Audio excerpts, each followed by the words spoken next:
a lovely day!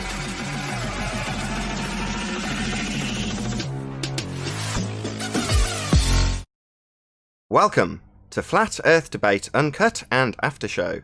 I'm your host Nathan Oakley, and if you are new to this channel, or you've not done so already, then be sure to subscribe, hit the bell notification icon and join button to keep up to date with the Flat Earth Debate. If you'd like to support the channel, there is a super chat that runs alongside each of these shows while they premiere, and there's also a PayPal, Patreon and crypto link in the info box below the video. Speaking of Patreon, I'm going to do a quick shout out to all of you who do support me on Patreon, so a massive shout out of thanks and appreciation to Neo the One, Lostcat FE, Rob W, Open Minded, Reese Pound, Del West Watson, Mike, Henrik86, Muted, Dick Earth Skeptic, TheFlatEarthChannel.com, Chris Hillman, NA Literalist, Maria Neelands, Unbelievable Productions, Blue Ridge Ranger, Rob H, Burn Fat Till My Stomach Is As Flat As the Earth, Nathan Thompson, The Real Gabster, Windrider, Missouri Bear, Liam Nedrick, Dank, Erwin Jennisons, Abraham Mohamed, Dave Rakia Gafford, Naibai, Adrian Quintana, Skeptic936, Life is Short, Fireball X, Felix Hung, Texas Mike, Edwin Johnson, Kirsten Smith, Tina Baker, Alexander Main, and David Wayne Foster. So a massive shout out of thanks to all of you for supporting me on Patreon. Now I'm going to raise the mic on whoever the hell is in Discord, and you can enjoy their dulcet tones while I set up for today's live show.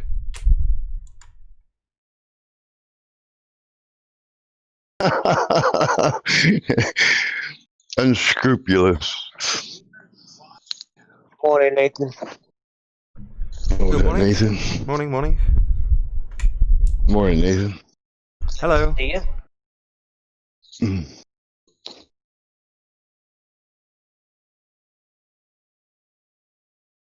Don't let me interrupt. I was gonna say, don't everybody stop talking now.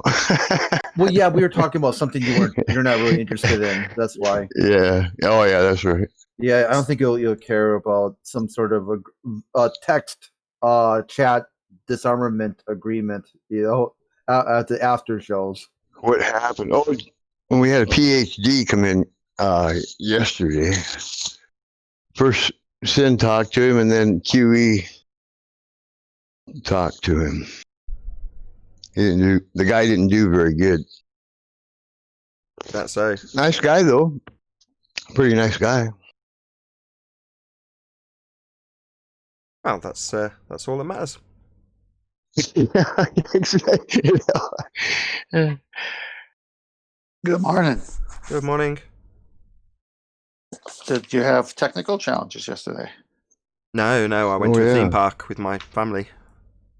Oh, even better. Sister gave us some free tickets to Chessington World of Adventure. So we were like, oh, great, free tickets. Of course, it pissed down with rain, of course. Of course. Yeah, I think Flatsoid is going to join us today. He finally got a phone that works. Yeah, I've seen him for a while. He does keep in touch, to be fair to him. Yeah, he's just posted the Master B yesterday. Hey, I finally got my smartphone or whatever phone he got, and no show. So the day you go to the theme park, his phone works. He was here yesterday. Yeah, that was yesterday, but I think he'll be on today.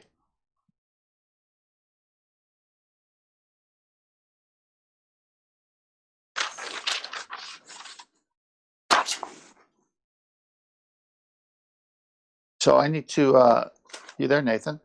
I am? Okay, I need to make a correction on something I said on, I believe, Monday's show that you aired Tuesday. I attributed a wrong number to something about Andrew Thomas Young. It's 1.22 miles and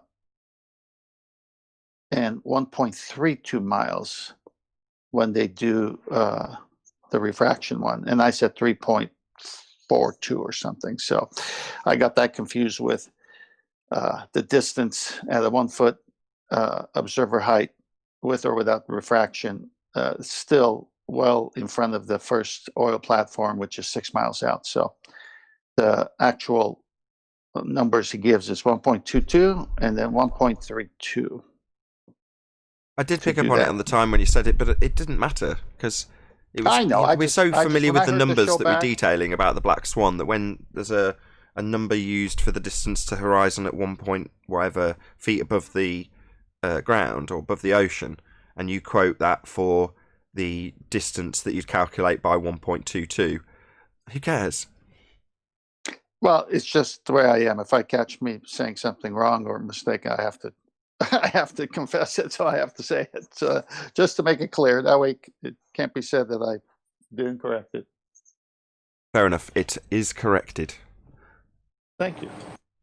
Oh, for three people. For three people. Hey, Flatsoid, we were just talking about you. Hey. Hello. Oh, Hey, buddy. finally, I can join a live stream. Yay. Good, Yeah, good been a to while, have you eh? back, buddy. Can you hear me? Sounding okay? No, not at all. We're in the middle of a conversation with you. Of course we can hear you. Good to have you back, buddy. It's good to be here. Been a while. So catch us up. What's going on in Africa with you, South Africa? Same old, struggling with reception. Just working. Been busy the last few months, that's all. Your new job working out good? Yeah, doing actually very good. Enjoying it a lot. Yeah. Very good. Still do the same thing. You spray cars, right? Yeah. At least, yeah, all I need to do is just climb in a booth and spray. I don't have to do anything else. And I get like 3 times my salary at my last place. Oh, wow. Well worth moving then. Yeah. Yeah. Yeah, I wondered why you moved. Now I know. And the bush is beautiful, so I can't moan. Yeah, you're out in the sticks, right? Yeah, in between mountains and stuff. Saving up for a nice telescope and camera that can start doing nice observations. Well, you sound happy enough. I mean, I remember you telling us about this before you actually moved and detailing what you were going to be moving to, etc. Yeah. So you got your equipment sorted? No. Things keep breaking. So on Sunday, it's not important for the show because I don't use it for the show, but the amp that runs the centre channel happened to go bang after doing a GoFundMe to fix the 3-channel that was already in repair, the mono that had blown, and the PC that had blown, and the fridge that had blown, all after buying a subwoofer, leaving me a little bit in debt because I purchased it incorrectly. So what I did was I arranged to have PayPal credit because they're offering it all over the place. I'm like, oh, why not? I happen to have something I want to purchase and don't have the money for, so it'd be sensible to put it on PayPal credit and have 4 months to spread the payment. Wonderful. I go to pay for it, and it just takes it straight out of my account. And I'm like, ah, you bastard! Stupid eBay. So I bought the second-hand item and just ended up overdrawn. I'm like, oh, God! Not that I wasn't overdrawn anyway, I just didn't know that at that particular time. But there we go. Anyway, enough about me. Oh, that's good. Yeah, everything breaks at the same time. All that matters is the 2 amps I do use to actually run the show. Those are both working. So I can actually hear my guests. The most critical bit is functional, as is the PC, which is all that matters. And I can have a cold drink. So, happy days. Still grinding your coffee? Yeah, exactly. I can make a cup of coffee. I've got milk that's cold and not off.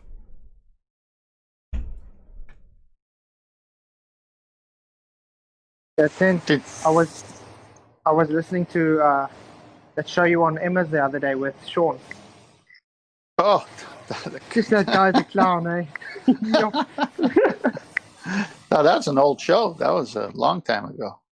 Yeah, I'm listening to a lot of old shows lately. Got to catch up. Yeah, I wouldn't call it anything. I stopped him from all the fallacies and begging the question. He didn't like it. Yeah, but that's all he's got. Play foul. Yeah. Hey, Chocolate put a piece up by Neil deGrasse Tyson talking about The weight of gas. yes. Can't wait till he comes on. So Neil deGrasse Tyson coming on. Happy days. yeah, so he put out on one of his channels the weight of gas. So Chocolate posted it, and I can't wait to hear what Chocolate's got to say. Oh, what Chocolate's got to say. Oh, disappointment ensues. Well, I mean, it's his post that he put up, so he has first go at it. I think Neil deGrasse will be too scared to come on here. Well, yeah, he's going to stay away. So it's got to be all choreographed, have the right questions, and all that kind of stuff. Yeah, if he doesn't have a script, then he's in the water. They got him good because but not in the fluids, right? Yeah, they got Tyson good. One time there was an off the script Twitter comment that what is gravity? I don't know. Yeah, I remember that. I remember him saying that. But the I don't know bit is still on script, believe it or not. That's part of their rhetoric to say they don't really know what it is at all. That their high priests say that. So although he's disguised that as the magician he is as an off the hand comment, that's actually part of their rebuttal. If it ever came to it and you were discussing it with it, that their get out of jail is, well, we don't really know what it is. It's very mysterious. All right, but and yet you're asserting it as a not actual force that you can think of as a force that makes gas go down, go boom boom with weight, right?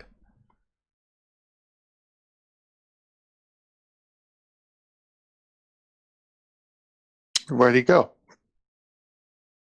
Who? The guy you were talking to. I'm here. I'm sorry. I thought you were making a statement, not a question. The end of that statement required a dramatic pause. I thank you, Crit. Oh, anytime. I see. Even when I try to comply, the show must go on. You see, we're not Globers. We do keep quiet when needed. Yeah, I love to listen. It's not my show. I'm just here because I enjoy it. Oh, so you don't talk over people when they're trying to explain things? It's amazing. What a novel idea.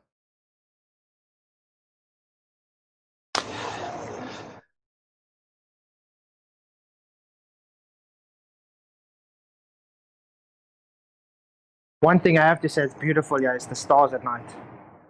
There's no lights and stuff. It's pitch black. Yeah, I've experienced that. It's a sight to behold. My folks used to live in a part of Britain that had the lowest light pollution in the whole country, and it was spectacular. But there were nights when there was no moon where you couldn't see your hand in front of your face. There was no light at all, so you couldn't see anything. Yeah. But the stars were absolutely breathtaking. Yeah, the Milky Way is awesome. I must say, the moon I see usually about 10:30 in the morning every day about here. What kind of camera do you have, Flatsoid? No, I'm saving up for a camera. Just got Well, my if new you get- phone at least. Okay, well, when you get the P900, are you considering that? I was more looking at the Fujifilm, but yeah, the P900, I saw one on special here for a good price. Or just a camera that can do star trails? It'd be lovely to see from where you are, all directions, you doing star trails, so we can match it up to what we're doing up here. Yeah, I'll definitely do California. that. Yeah, I'll definitely do that. I'm also planning on getting a telescope, so. Yeah, it's easy on the P900. You just go to this program scene mode and pick star trails, 150 minutes, 2 hours, 2.5 hours, excuse me. And make sure it's on the steady tripod and click a button. 2.5 hours later, you get 10 seconds worth of star trails. Beautiful. What do you need it for? What do you need the scope for? Camera, fair enough. Obviously, it's got videoing equipment built in, so you can film stuff. But as for the telescope, when my folks lived up in Shropshire, I did have a telescope, and I frequently took it up there, and the experience wasn't really that great. It's a telescope, but having nothing, just literally, if you like, lying on your back and just looking up and letting your eyes adjust. That, on the other hand, is an experience. So for me, forget the telescope. It's just not worth it. Plus, if you want to look at something specific, just go to Take Back Space TV, or Chris D's channel, basically, on YouTube. But Take Back Space TV's got all of the top-end equipment, 4K capture, really nice telescope, remote controlled. And from the chat, if you want to look at something specific, admittedly it's not in the Southern Hemisphere, but nevertheless, you can say, "Can you show me this?" And he'll just go straight to it. He's got the muscle memory. No, I don't want to use the telescope for the night sky though. I want to use it for an experiment. Well, a demonstration. I want to do. Easy now. Yeah, no, fair enough. I want to use different apertures and scopes with the same distance so you can see the difference. Genius. Yeah, perfect. Yeah, I'm jumping the gun and assuming what you wanted to do with the telescope. But yeah, as for, great. If you're really good at it like Chris D, take back Space TV, I'll plug him a few more times, then wonderful, you'll get a lot out of it. But it takes a long time to get to that stage. Yeah, he's got awesome content. He does a wonderful show, Nathan. I subscribed to his channel, and I can't get near what that guy does, and it's beautiful. Oh, it just put me to shame. When I first discovered him, I had a telescope sitting in exactly the spot I'm actually sat in right now, so it could point straight out the window. And, I was reasonably au fait with it. I could use it. I knew what I was doing. But by the same token, you go to his channel at the time, he was in 1080p, and it was 80% as good as the resolution I could get through my telescope. Then he went to 4K. I'm like, what's the point in having this? Because I could just go in his chat, Chris, can you show me this? And he'd be like, bzz, there you go. He'd just be straight on it. And you just think, well, why would I ever want to sit here fiddling and faffing for, I don't know, 5 or 10 minutes per observation I want to make, when he can do it in a fraction of a second? He can just move across to it and get better resolution than I can through YouTube. So it's like, what's the point? And it's cheaper. Yeah, and it's absolutely free. He does a live stream and you can just ask him to put the camera on whatever you like in the night sky. So long as he can see it, he'll put it on it for you. He's very accommodating. He plays his own music that he's produced himself while he's doing the stream, so there's something to listen to while he's having a look at stuff. Focuses mainly on the moon. But yeah, it's just, like I say, from that day to this, I took the telescope to the mother-in-law's to never come back. Occasionally she'll say, do you still want this? And I'm like, yeah! Do I want my telescope? Of course I do. do you want to take it to where you live and where you might use it? No, I don't have space for it, I'm sorry. Can you keep it in your loft? Well, maybe they put it on eBay and that's the one Flatzoid's buying. You never know. Yeah, it's like they're hinting at whether or not I'm actually going to go and say, I need to use that now for an observation. A couple of times I've hinted at Anthony, I'll just take my telescope up to St. Bees, but it's never actually come to fruition. But like you say, I'll phone him up one day. Oh, I need to come and get the telescope.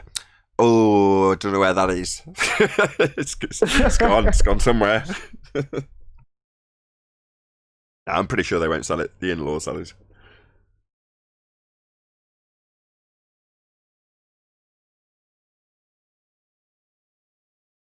Yeah, like I say, that's the only application I can now think of for that particular piece of equipment. If it was an observation at the horizon that happened to need a bigger aperture in excess of a P1000 for the sake of argument, then yeah, here's my telescope. Yeah, I was looking at a video from Early Mage this morning. He's a guy from, I think he's from Paris. Made a 128 kilometer observation. Really quite cool. Wow. Yeah, 128 kilometers. Straight.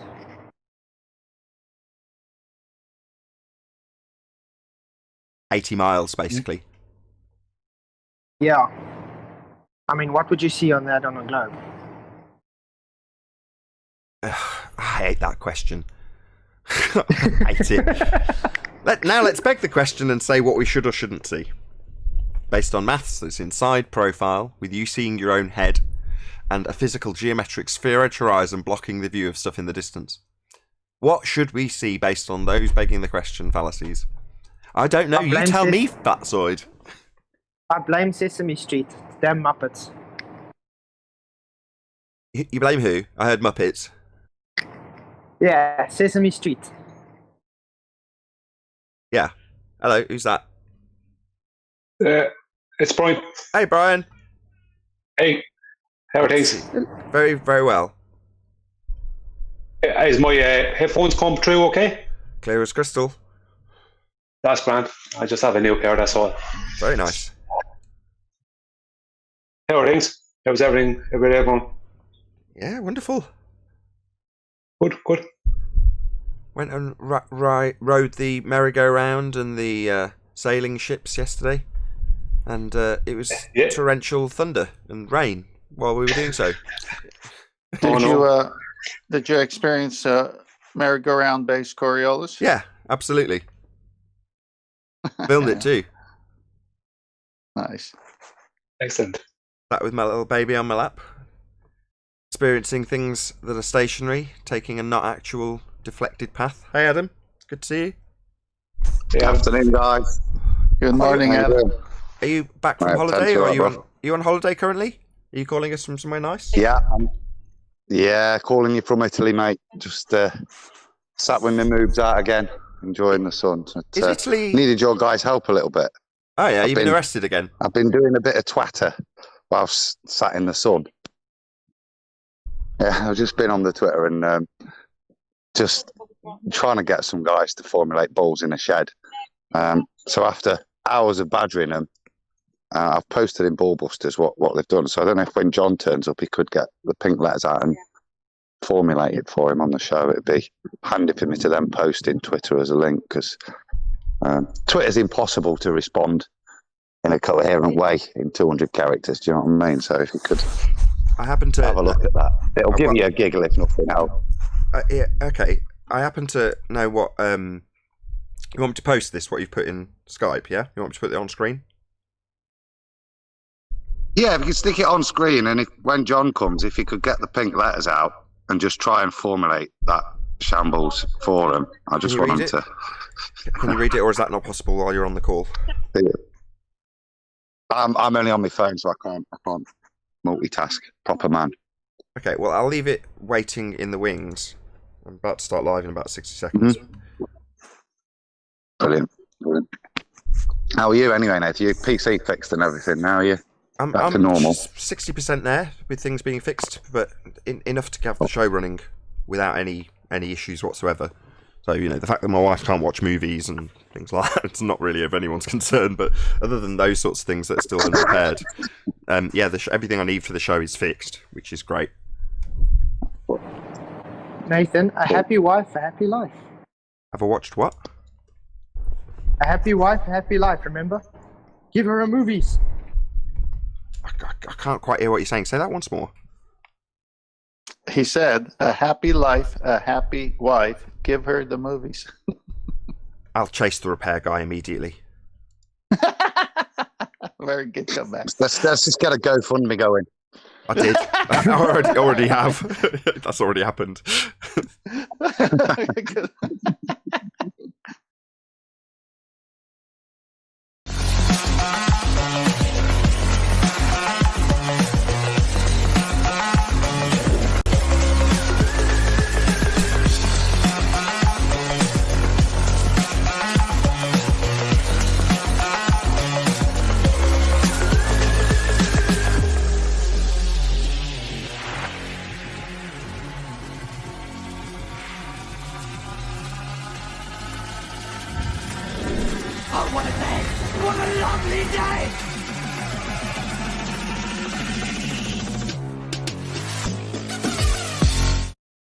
Welcome to Flat Earth Debate Live. I'm your host, Nathan Oakley, and if you are new to this channel, or you've not done so already, then be sure to subscribe, hit the bell notification icon and join button if you'd like to become a Nathan Oakley 1980 channel member and keep up to date with the Flat Earth Debate. If you'd like to support the channel, there is a super chat that runs alongside each of these shows while they are live. There's also a PayPal, Patreon, and crypto link in the info box below the video. Most importantly, if you'd like to join the discussion, simply mute the page you are currently watching, then click the link in the info box below this video to join the panel and express your views on the nature of Earth. If you do join, please don't swear. If you do, you'll be ejected, and if you are, please don't try to rejoin the stream using sock accounts. You'll be warmly welcome back on the next stream. Please also share the show on social media. Sharing the show obviously increases the live audience, but this in turn increases the chances of a more diverse panel, so please share the show on Facebook and Twitter. And one last time, if you're new to the channel or you've not done so already, then be sure to subscribe, hit the bell notification icon and join button to keep up to date with the Flat Earth Debate. Now, we are joined by 10th Man, the Adam Meakin, Brian's Logic, Flatzoid, Chocolate Sane, and a whole bunch of people in Discord, so welcome one and all. Wrong button. There we go. Good afternoon, everyone. Hello. Good morning, good evening. Good morning, good evening. Good morning, hello. I'm more than happy for today's show to not necessarily take a massive flat earth direction, for reasons I'll explain at the end of the show. But we'll just still do housekeeping, so we'll hopefully rattle our way through housekeeping and then have a more general conversation. So let's start with housekeeping. Any signs of a physical geometric sphere edge horizon, formerly known as Earth curvature? I need Adam's help on this one. Not from Italy, right, Adam? Certainly not here, mate. Flat. I went up the mountains. It's all flat. It's all flat. So no. Not unless you're looking for one that's not visible. Looking for one that's not visible. How does that make sense? Yeah. Well, it doesn't. But I slipped into semi-Baltard mode there for a second. Sorry. It's an oxymoron. You can't look for something that you can't see. But if I can't see it, and then I could put an X on a graph or on a diagram. You could look for it. You're just not going to find it. Hold on. Let's hear more about this diagram. Well, if I was to draw a picture of what I thought reality was and then tried to reify it, but couldn't then match up my observations of reality with my picture, I could always put an imaginary point that I can't see on something. This picture would just be representative. To keep my face together. But the picture itself, the diagram, is it going to be representative of what you're seeing, or for the sake of argument, would it include you in the image? Well, it'll probably include me in the image. It won't be reflective of anything viewed. It'll just be a reflection of my religious beliefs. So you're going to compare your religious beliefs to something you can't see. Go on, Brian. Sorry, Adam, are you saying that you would expect to see it? Yeah, it should be there, shouldn't it, according to my picture? Let's be more specific. What's it? What are we talking about? The horizon that you can't see. The horizon that is Earth. The horizon that is Earth curve, right? That's what it is. That's what we're talking about when we say it cannot be seen. Earth curve, eh? Go on, Flatsoid. Go, Flatsoid, go. Or maybe not. Let's move on. Any signs of Nathan. Go. Sorry. Is everybody is everybody on Discord off mute? I've been told everyone's still on mute. I've hustled them all off mute as far as I was concerned. There's a couple maybe. I'll take them off now. Anybody who's on mute, my bad. Any signs of axial rotation of the Earth-based variety? No. Wouldn't you first need a sphere for that to happen? Yeah, you would, yeah. No assuming it either. What about the distance to the sun? Arwin? Hey, Arwin, by the way. I've actually got an answer on that one for in there. Because I'm in Italy today, it's definitely looks closer than it does when I'm in Nottingham. Looks atmospheric refraction. Looks closer. Trigonometry, trick some people. Hey, you've been getting is that Tommy? You've been getting That's right, yeah. I've been How you doing, Nathan? told by several people to go and watch your debate with Conspiracy Cats, and the reason I've been told to go and watch it is because of you. So you've had nothing but high praise from a lot of people who are telling me in no uncertain terms, watch that discussion because Tommy hands Conspiracy Cats his ass. So I'm told. I don't know if that's true. I made him sweat a lot, and he said your name about 1,000 times. He was like, Nathan, because the arguments that from your show that I've learned over the time, been listening in, I've been hearing. I understand the concepts and the points that you're trying to make, but people are just too busy focused on, you and discrediting you and saying that you shadow over people, etc. But it is very frustrating to try and teach people, especially Globers that don't listen. And I've been one of them myself. I've come in very hot and continuously, shouting and screaming and not listening. So we're all guilty of this.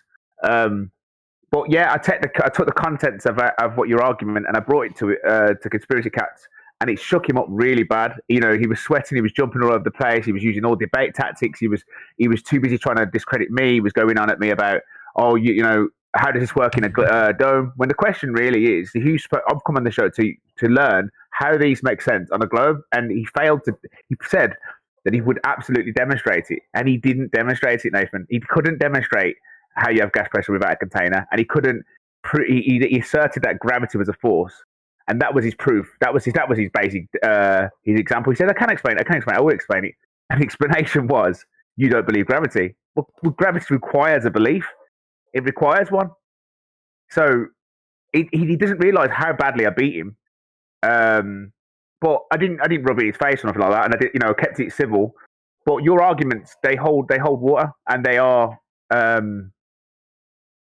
are your arguments from the show, and you guys have been looked upon as just flat earthers that don't know nothing. But I think you're onto something, because even a physics teacher had to struggle with the words that are brought to him, and the concepts and the ideas and the understanding. It's something, you know what I mean? Otherwise, it would have been easily proven, which he couldn't do. Well, surprisingly, that was specifically what was pointed out to me. Hey, Sleeping Warrior, how you doing? You're right, Nathan. Sorry, I was on mute. Sorry, I was Hello. just watching the last bits of what's this conspiracy Captain Broomy. It was really good. Anyway, carry on, Nathan. I was saying the specific bit that I was pointed out, Tommy, was that he had alluded to answering the question about how you can have gas pressure without a container on several occasions as a sort of obfuscation. Well, I'll come back to that in a moment, and he never did. Is that correct? Yeah, that's right. He at one point, he opened the window. He said, "If I open my windows in my house and I leave my door open, the air's kind of free, and I can just test the PSI in there like an imaginary ball in front of him." And he didn't get the point that I was trying to make. I was like, "Well, how do you have gas pressure in the first place? The whole world, it must be contained for you to test the pressure in your room. I know the windows are open, and I know he's trying to create this scenario where this gas is free, and he can test it with this tool." But the point went completely over his head. You have gas pressure because it's contained in the first place. Do you know what I mean? And it just went completely over his head. But his audience, I've got to correct you. A couple of assumptions you're making that aren't strictly true. Number one, you're assuming that he doesn't get it. I'll just give you a couple of Conspiracy Cats quotes. "Without the container, there can be no pressure." End quote. That's Conspiracy Cats 2019. Also 2019. "Without the balloon, there is no pressure." End quote. That's also Conspiracy Cats. So he definitely does get this. That's the first thing, just to correct you. The second thing is, don't think that it's not affecting him, because it is. If you want to see how much it's affecting him, go and listen to his interview with Haunted House. That's the name of the channel, Haunted House with Conspiracy Cats. And you'll see exactly how much he's affected by it.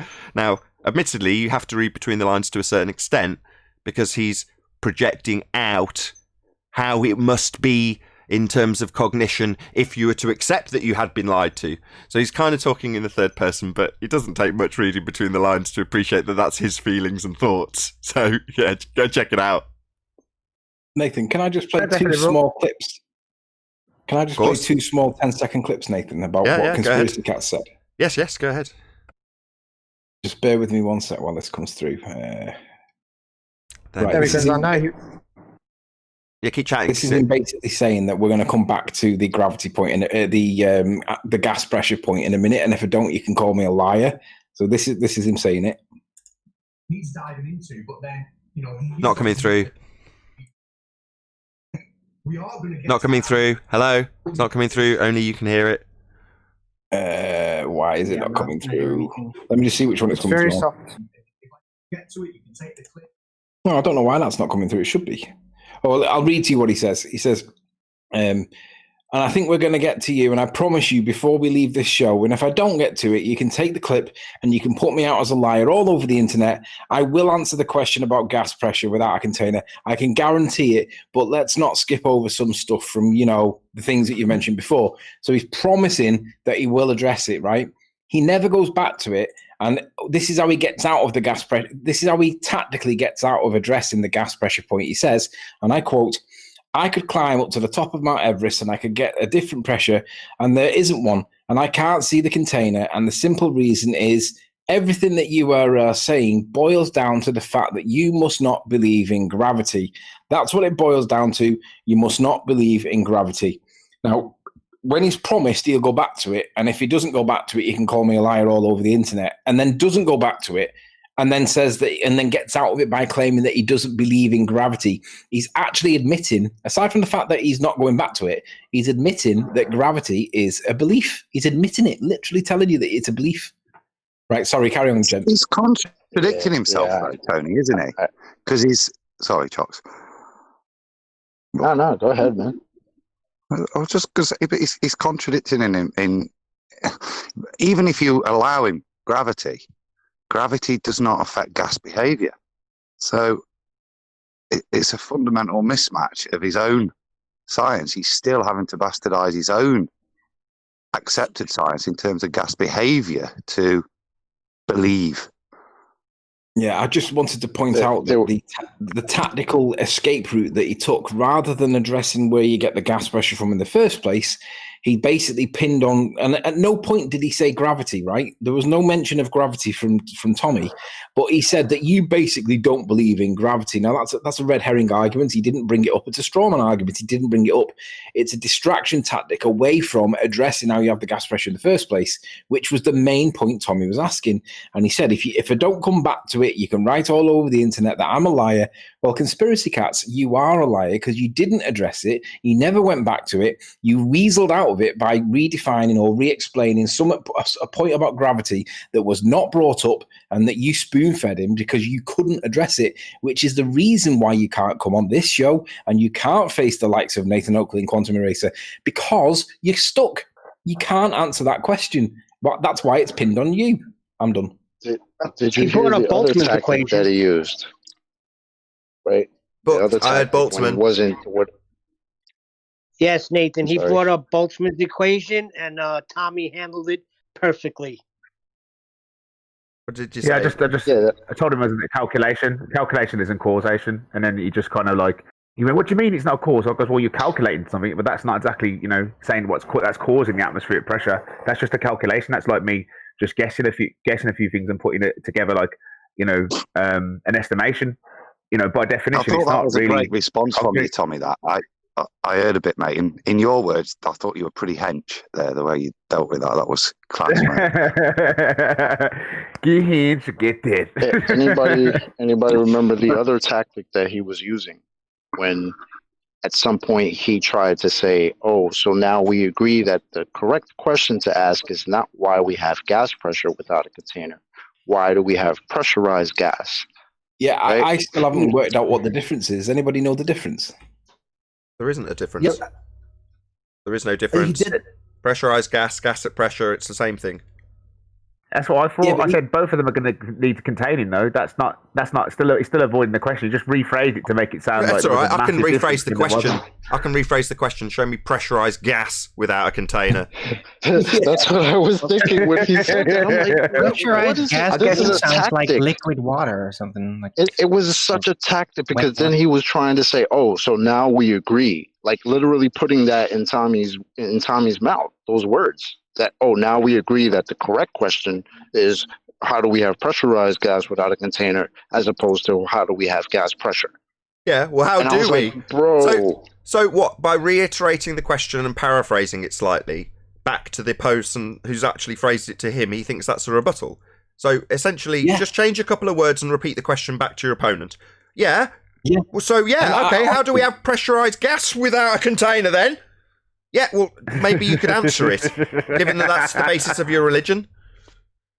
I would suggest he spent so much time pointing that out, and it didn't even answer that question. All right, so you're saying that that's not the right question, this is the right question. But you didn't answer any of the questions. Let's just give the audience here a quick answer, though. So, how can you have gas pressure without a container? You can't!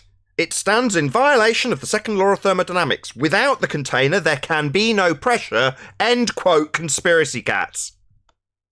And we've got a demonstration that demonstrates that you can't have gas pressure without a container on the channel Hillbilly Blue Balls, otherwise known as Blue Marble Science, where he dishonestly labels the video gas pressure without a container, but he demonstrates that you need the container up the side of your house to get the butane pressure in the device that he's using to measure the pressure, because you can't do it without the container. Now it was Tommy. You did absolutely brilliantly, mate. To be honest, brilliant. The only thing that you didn't quite nail him on, and it's a little criticism, and I don't mean it with malice. You didn't explain the biogeochemical cycle to him well enough. He didn't explain the biogeochemical cycle. Get out! I was just trying to like Tommy as well. And it's only a little niggle. It wasn't a big deal, mate. You did everything spot on, mate. And Not a big deal? For it. I'll stop the react. Sorry. Yeah, I wouldn't worry about it. Oh, and by the way, guys, I think for the elder people that'll know this, do you remember Harry Enfield? I think it was like, go away, Brummy. Harry Enfield is a comic in England. He's quite crass and quite rude, but he used to make a living out of taking the piss out of people. So, like, Scousers got a scene. Harry Enfield's Scousers. They were all wearing Liverpool tops and going around wearing black wigs, going hey, and it was funny. But Gem Panda tried to imitate Harry Enfield by calling him "I'm considerably richer than Yow," which was the Brummy scene. And Brummy didn't get it, but I understood it. And Gem Panda was basically trying to demoralise and belittle him based on Harry Enfield, rather than address the points that he brought up in the debate with Conspiracy Cats. I mean, that was the other tactical thing that he did. He tried to discredit the argument by reference to Nathan Oakley. How many times did he say Nathan Oakley? Yeah. It's like he's got a million times. I watched it in 5 minutes, and within 5 minutes, he said Nathan's name like 15 times. I was like, holy shit. Nathan is living rent-free in this guy's head. That's nice to know. Nice to know, Chocolate. So I'm living rent-free in Conspiracy Cat's head, eh? Hell yeah. You have a penthouse in that guy's head, man. It's ridiculous. But I try to take that out of the equation. I says, look, in the day, regardless if you like the person or not, or you agree with their debate tactics or not, I says the argument and the truth is what I'm getting at, and this is why I've brought these arguments to the table, because I've been listening to them, and they have brought some good questions that do make logical sense. That's why I've asked you them. That's why I brought it to the table, and I didn't get sufficient answers. I got drawings. He put a load of graphics up on the screen and explained all these complicated maths. But I tried to explain the fact that these abstract explanations about reality is not reality. And when I look at like curvature, for example, and then I get a drawing, I don't see any curvature, but on the drawing, when it's showing me how horizons work, there's a massive fucking curve in it, and I'm thinking to myself, well, where's that? Because I don't see that in reality. So why are we putting this curve in this drawing? No, you read this drawing and understand this drawing, and this will explain your reality. And it's the same thing he was doing with, gravity, about like how it holds the atmosphere down. He put some fucking drawings up with some circles and some, like, mate, you're presupposing a ball in this drawing for a start. I don't see a ball, I don't experience a ball. And now you're trying to prove gravity by using these drawings with balls in. So it's just like, he doesn't realise that flat earthers they're not rejecting evidence. They're rejecting abstract examples of reality that don't comport with what we experience. So they take it. I thought he promised you a demonstration. What was funny there, he was saying, we're not here to embarrass each other now, Tom, Brummy. He was like, we're trying to just have a conversation, because you were completely embarrassing him. Like, every question you were asking, he was like, just diverting. So it was classic, that was. I mean, I'd maybe, as Tony says, I'd maybe just turn it back to him and go, I'm considerably more scientifically astute than you are. Yeah, and just, if they're going to do that, mate, throw the Brummy back at them and just point it out. It's nothing to do with richness, but understanding of the scientific method is what you're very rich in now. Tommy, I thought he promised you a demonstration of gas pressure without a container. Yeah, we covered that. Sorry? Yes, absolutely. He did promise him, from what I understand, a demonstration. It's been highlighted to me. Anthony's mentioned it. Yeah, he promised he would give an explanation for gas pressure without a container, and he didn't. Just obfuscated the point, said he'd come back to it and didn't. Said you could call him a liar if he didn't. I thought, sorry, 1 second, Anthony. I thought he said demonstration. I thought he was going to promise him a demonstration. No, I think he did, yeah. I think he did say explanation. Then later on, do you want Conspiracy Cats to demonstrate it right here, right now, live on the camera, like that? You remember when he? Yeah. What we do want him to do is he tried to get me to imagine some imaginary ball, like imaginary space in front of him. Hold on. Sorry. What's the issue? Why did you ask that, Chemo? Because I'm thinking, well, that's not difficult, is it, to demonstrate gas pressure without a container? You would get the gas, you would get the container, you would say, here's the gas and here's no container. It's not hard. What I mean is, like, easy to show. The point is that he shouldn't have had to demonstrate it right there live on his live stream, right? It should have been demonstrated already. Yes, that's what it. So basically, the other guy, Peaky Blinder or whatever his name is, he said, "Are you expecting him to demonstrate gas pressure without a container right now in his man cave, otherwise known as bedroom or whatever it was he was in?" And the answer to that one is no, but I do expect you to cite something similar to the Cavendish experiment, so at least we've got something to talk about. But they can't do it. So because they can't do it, they've got to say, well, it's unreasonable for you to expect me to demonstrate this right now. Perfect. No, That's but right. it's not unreasonable for you Perfect. to cite it. So show us. Yeah, that's where I'll jump in. So as a comparative example, yeah, you have Thunderfoot pouring bouncy balls into a fish tank and saying it's a quote-unquote demonstration of gas pressure without a container. Number one, fuckwit the craziest demonstration you could have. Now, is it reasonable for us to say, well, we can disprove that? Well, yeah, we can, because there's been demonstrations of how entropy works with a description and a practical example with bromine, and we can just throw that up on screen. Now, is that us doing that? Can I in any way achieve a vacuum here in, as you put it, my man cave, which it isn't? No, I can't. I haven't got the equipment to do it. Thunderfoot coincidentally has, though. He can achieve a vacuum. He did it in the video that he keeps strawmanning me with, right?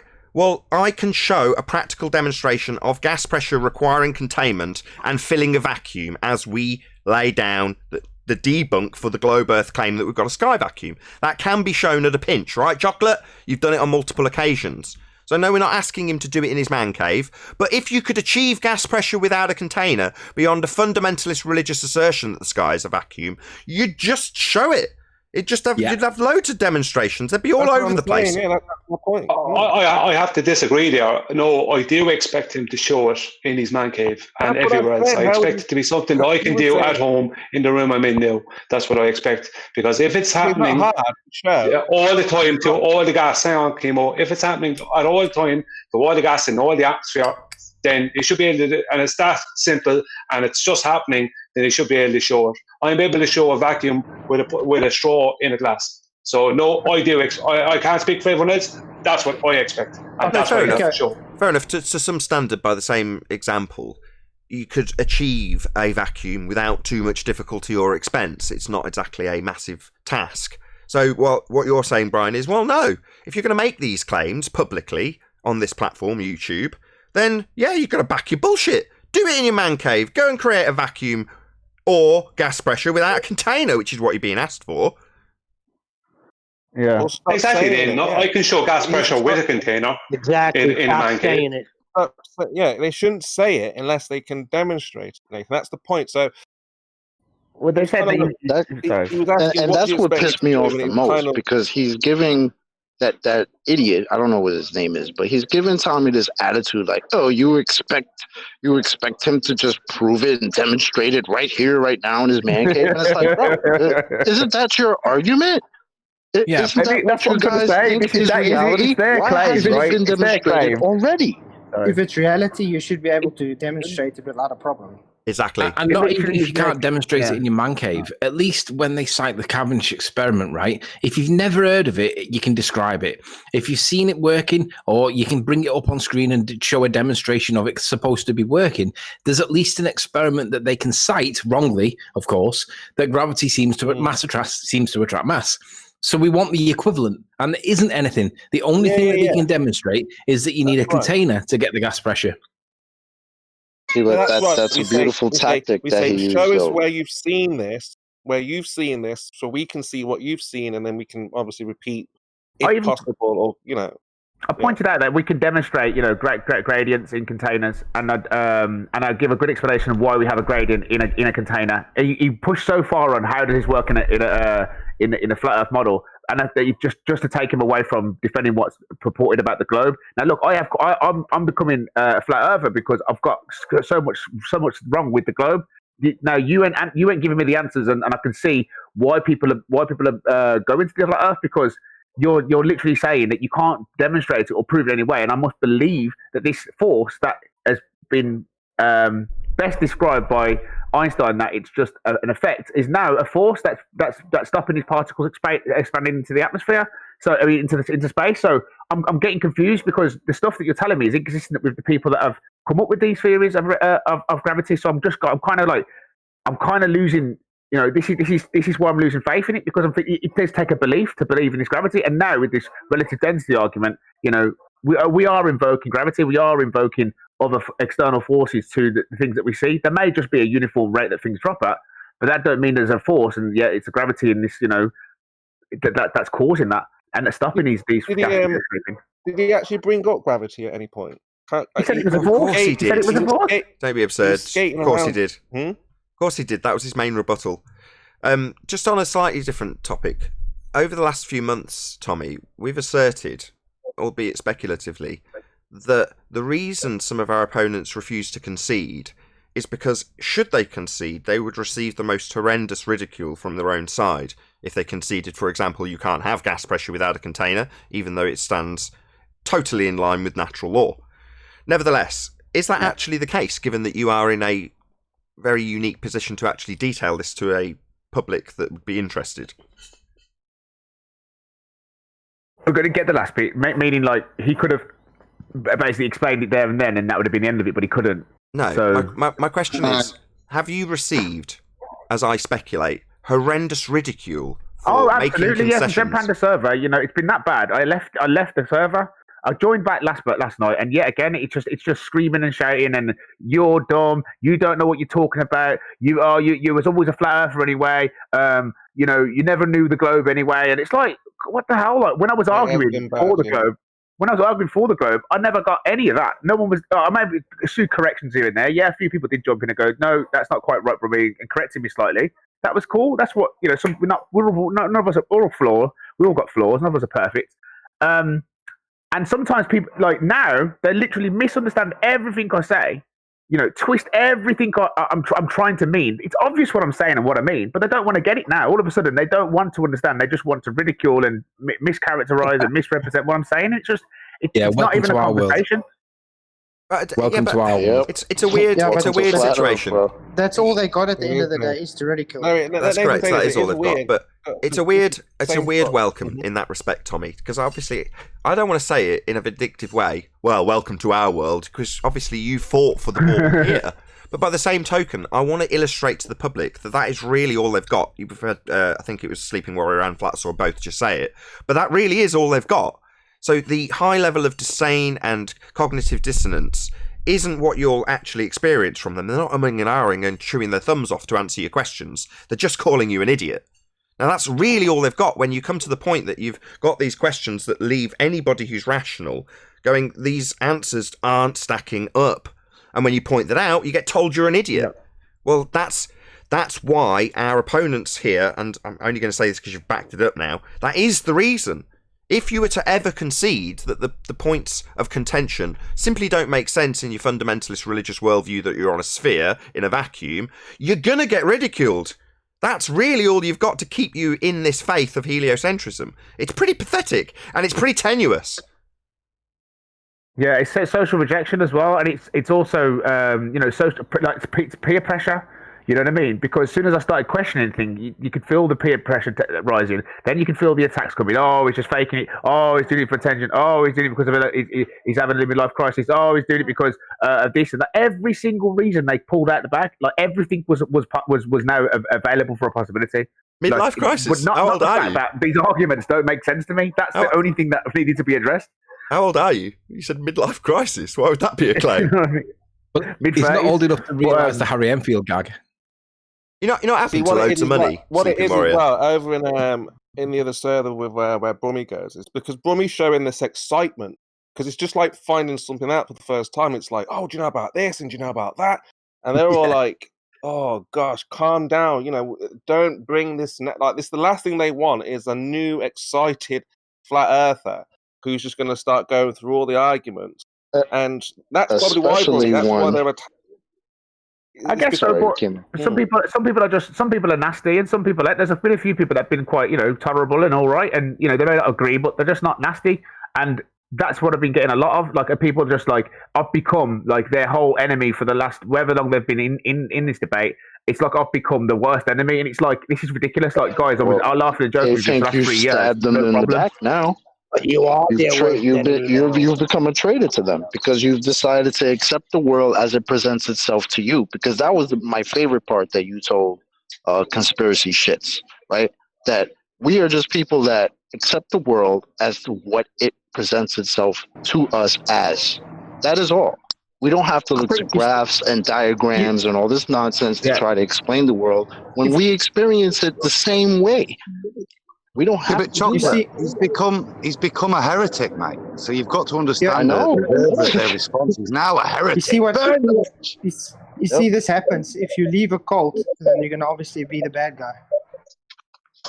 Well, you know what? At the end of the day, it's good to have a strong individual, because I think that's the problem with a lot of people. They're probably not as strong as individuals, and they don't take criticism well. And people are so scared to concede points and so, afraid of looking intellectually weak. But the way I look at life is that you can be a fool for 5 minutes by asking a question you don't know. But if you don't ask the question you don't know, you'll be a fool forever. So if you always keep your mouth shut and never ask the questions that you have doubts on, you'll all be a fool forever. But if you do ask the questions, you'll be a fool for 5 minutes. And now, I'm a fool for 5 minutes because I'm coming to realise that not even physics teachers can really verbalise or explain with some detail that you have in a gas pressure without a container.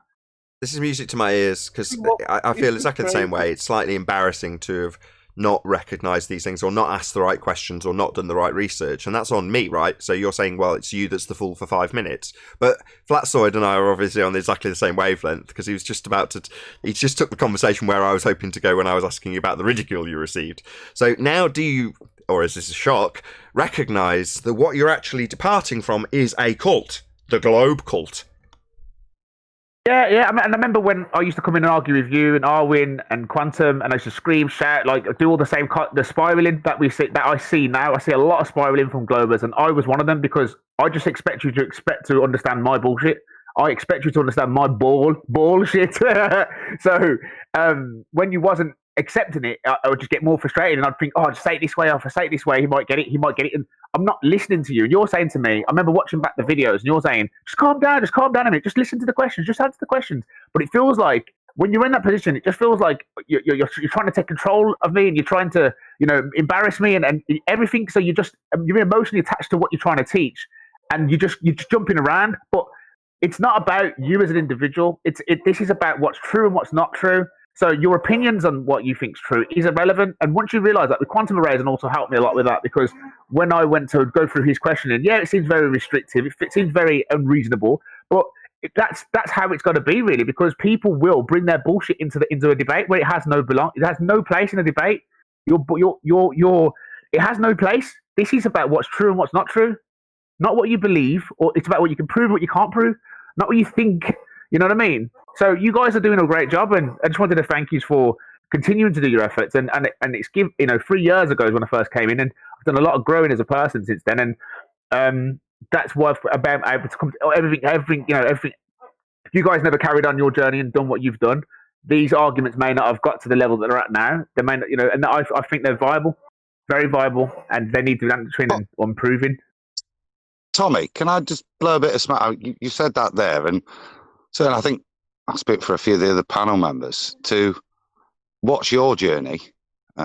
Realistically, makes the abuse, the crap we put up with, worthwhile. If we can get through to somebody who was entrenched as you were, for you to come out the other side speaking so coherently, not professing anything, but just applying the scientific method and saying, yeah, you're not measuring up to this. It's heartwarming to hear, mate, to be honest with you. And I look forward to a couple more years of abuse to maybe get a few more other minds open to reality. I guess so.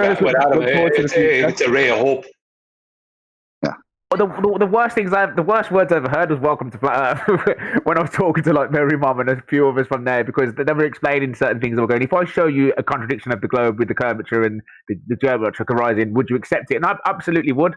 And any honest person should look at these things that they're bringing to your attention to and have an independent, unbiased view of what they're saying. Take your personal feelings, your emotions, your experience out of the equation.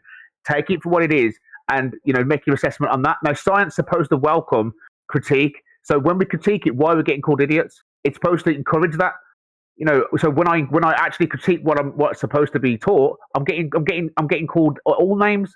This is a red flag. If this is so, anybody that tries to attack you for asking questions about the globe, you have to think twice. You have to think, isn't that what the globe's supposed to encourage? No, You taught it in comprehensive school. You're supposed to comprehend it, not question it. There we go. Yeah. I think you are. Well, I got a that question was for one you, of the Reed. points he said, wasn't it? All the universities are all in competition with each other, essentially, because it's essentially like a business.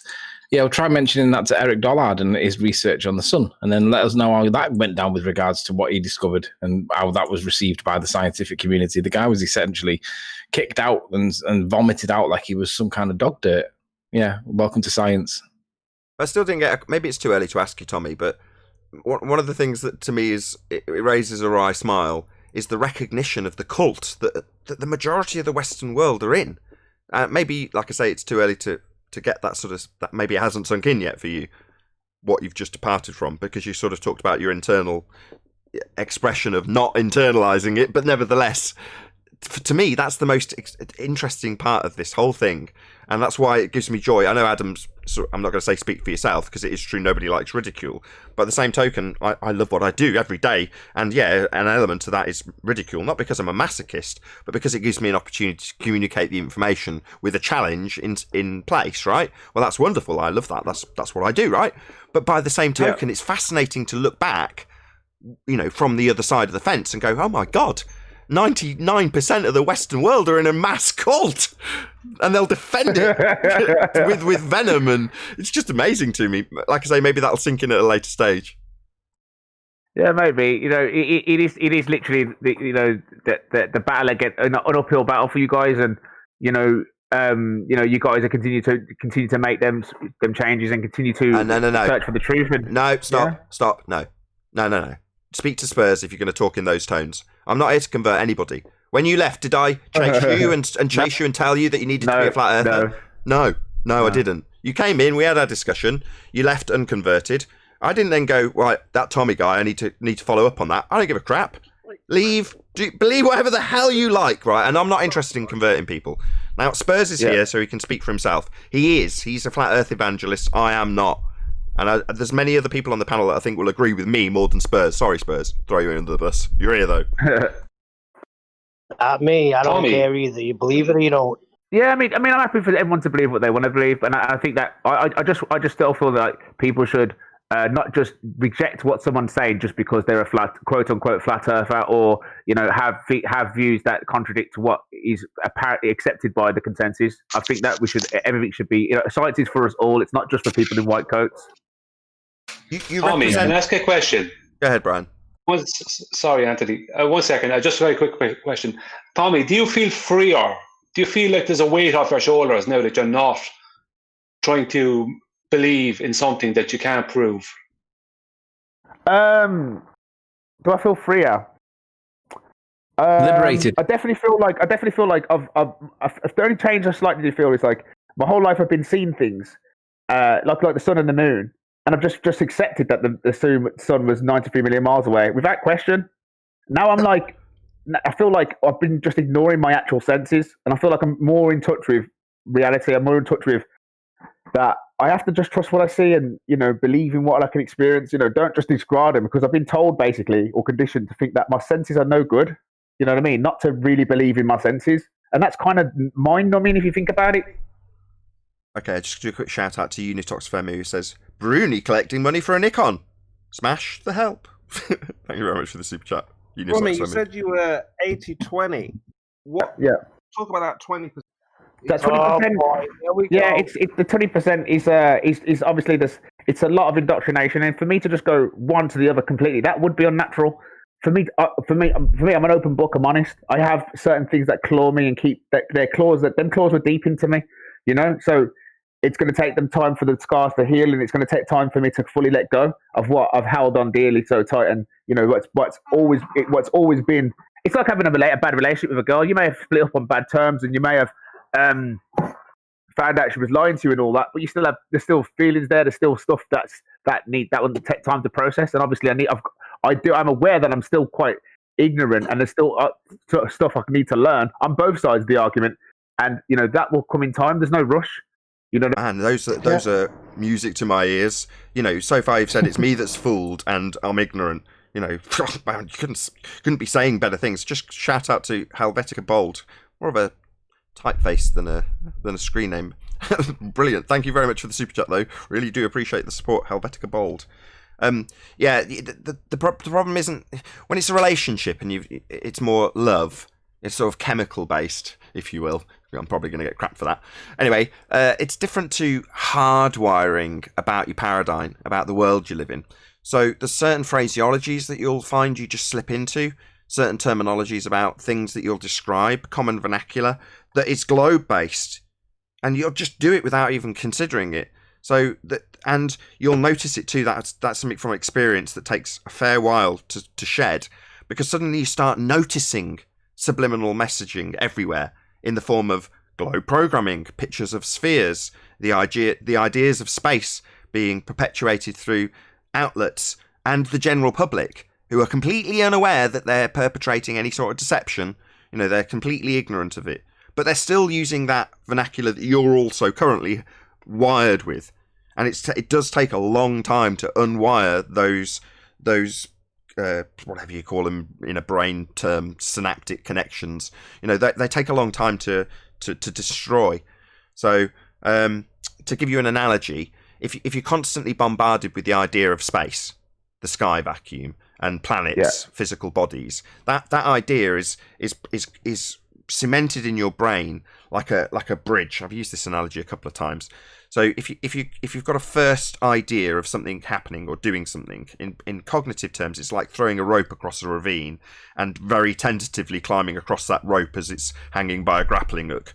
But then when you throw the rope back again, you've got two ropes, it's a bit more stable. And the more times you throw the rope over the ravine, eventually you've got to the point where you've got a bridge and it's very stable and not very scary at all, and you can do it without even thinking about it. You just walk across the bridge like it's not even there. Yeah. Well, that's programming in terms of the cognition that you have for the spherical idea and for the space idea and for the curvature idea and for all the terminologies that go along with it. Some of them aren't even necessarily referencing a globe, but you'll just speak in a gravitational terminology one day and go, holy shit, I'm doing it without even thinking about it. And it's because it's so thoroughly hardwired. So that takes ages to shed. Even me now, I still do it, and everyone on the panels, we're all guilty of it. As it's related, we got Flatsoid earlier talking about doing an experiment with his telescope. I'm like, whoa, easy now. I think the globe earthers are not 100% themselves anyway. I mean, you can ask Mr. Scott, you can ask a lot of they're not 100%. I think the atheist, like a hardcore atheist, is 100% in his mind that it's a globe. So I think a lot of the globe earthers that we speak to, I think they're kind of 50-50 on whether it's a globe or not. And I think the other half is just like what Tommy's describing, this psychological ridicule and that goes along with it. Yeah, so I don't think anyone 100% that we're on a globe, and I think they just need to, being able to withstand the ridicule that comes with it if they want to reduce. I do. Oh, sorry. I just wanted to elaborate as well. I love that Nathan's analogy about the rope, because it's literally at first it's you're quite unshaky, and as you continue to build the strength of this bridge, eventually you walk across it blindfolded backwards. You know what I mean? But really it's built on conditioning. So yeah, I guess it does take time to unravel. And Chemo, you are absolutely right. I think there is a lot of people out there that they don't understand it. Like, they always project. I think it's the people that always tell me that I don't understand, because I do demonstrate that I have, a grasp of the ideas at the very least. They can never take away that I have a grasp of the ideas that are being conveyed. Now, the people always speak in a different sort of terminology and use different sorts of words, and it can go over a lot of people's heads. And a lot of people just nod because it sounds like the other person knows because they say it with conviction. But it doesn't mean that the concepts of what they're saying is actually true. So I hear that a lot within the Globe community. Like, people will say something because they say it with authority and they say it with confidence, that people will just go, yeah, and then they'll brush off the conversation and continue. Where really, I don't think they're digesting the information. And when I pull them up and go, hang on, you just don't understand, you don't understand. Well, I do understand. That's why I'm objecting.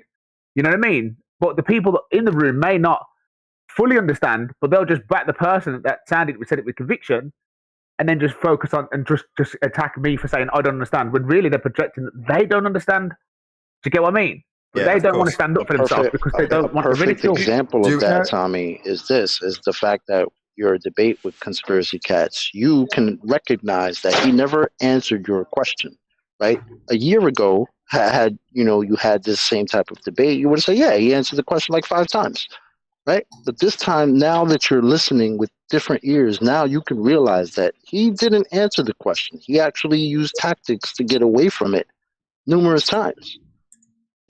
Quick, sorry to cut you off there, Chocolate. Quick shout out to Unitox Femi, says, how gravity regulates centrifugal force. Don't know the reference to, but thank you very much indeed for the super chat, Unitox Femi. Sorry, Chocolate, go ahead. You're right, Chocolate. Pretty much done. He was sweating. He was actually sweating from your questions, Nathan. Your questions was making him sweat. They weren't my questions, These They're are not the my questions. And doubts that you're They're actually full credit to Quantum Eraser. These aren't my questions. So while we had a vague idea what we wanted to ask, when the housekeeping questions were formulated in the most concise way that they currently stand, 90% of that was Quantum Eraser. Original questions by Quantum Eraser. So how can you have gas pressure without a container? As that's the most specific argument that you had with him. That's a Quantum Eraser question, not mine. Okay. I mean, full credit to him as well, but I guess your show has brought that to light.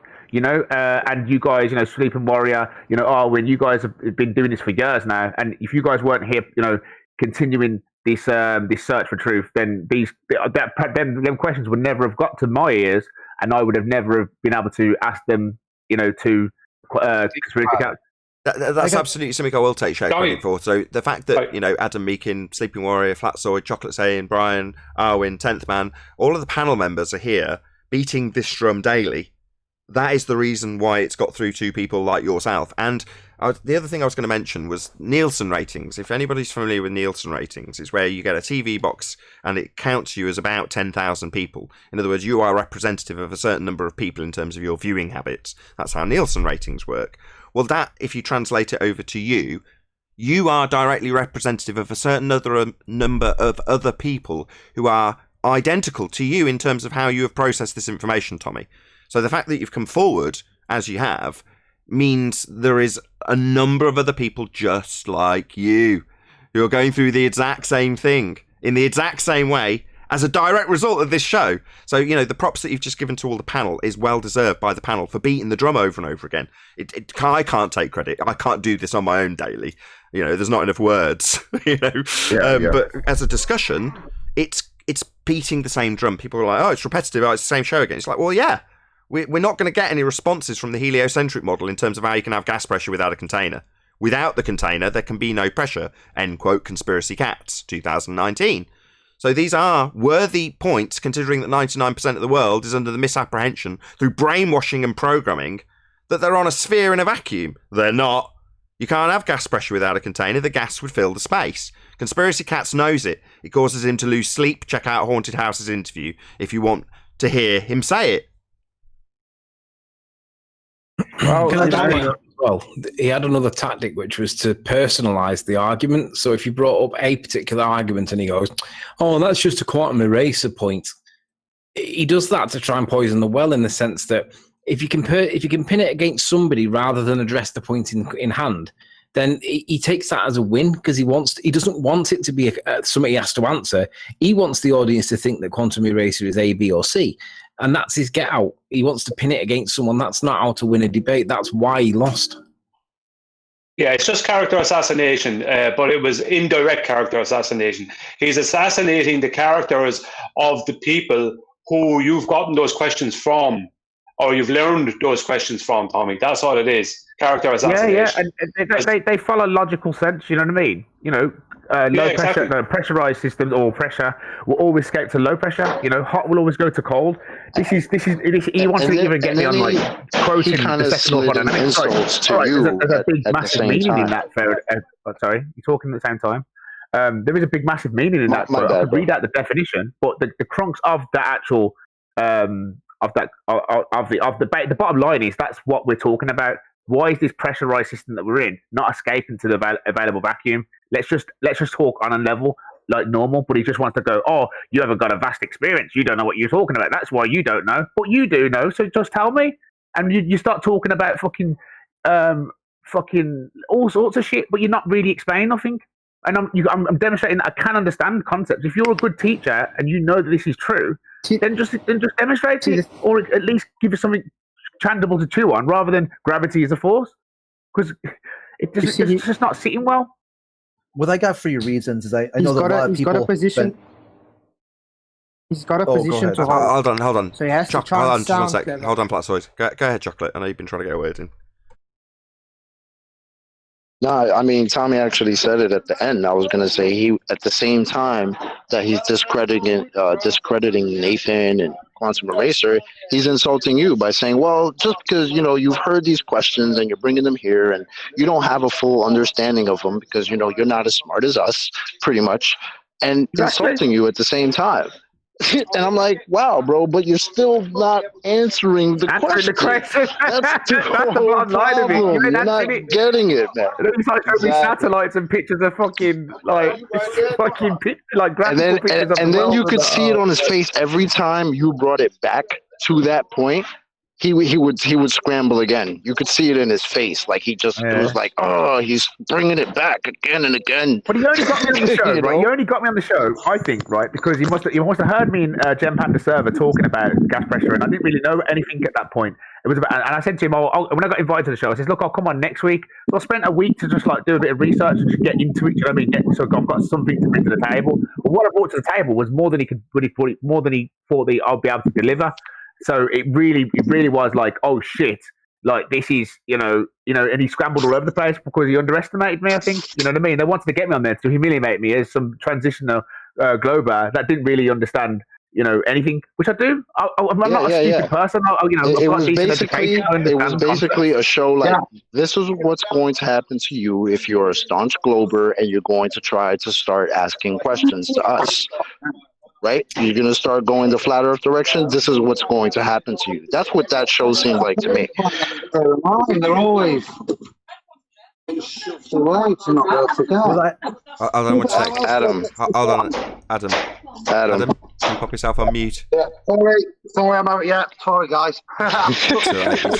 Destroyed the last 10 minutes of the show. Hold on, everyone. Hold on. Chris, you've been trying to get a word in for a while, and then Platzoid. Thank you. So reasons I think I would like to talk with you about like how important other flat earthers and other avenues, like they say 24/7. How important was that Discord server to helping you kind of see some of these answers and get other opinions? Because just one quick, because a lot of times they do this cult of personality. They'll like over here, they'll attack 24/7. Now 24/7, they attack over here. They try to separate the community into bits and pieces that they can single out for destruction, instead of just letting the flat earth community be a non-echo chamber that invites all people. I think both sides, in effect, are kind of slightly guilty of being not cultish, but I guess kind of kind of groupy sort of thing. Like, but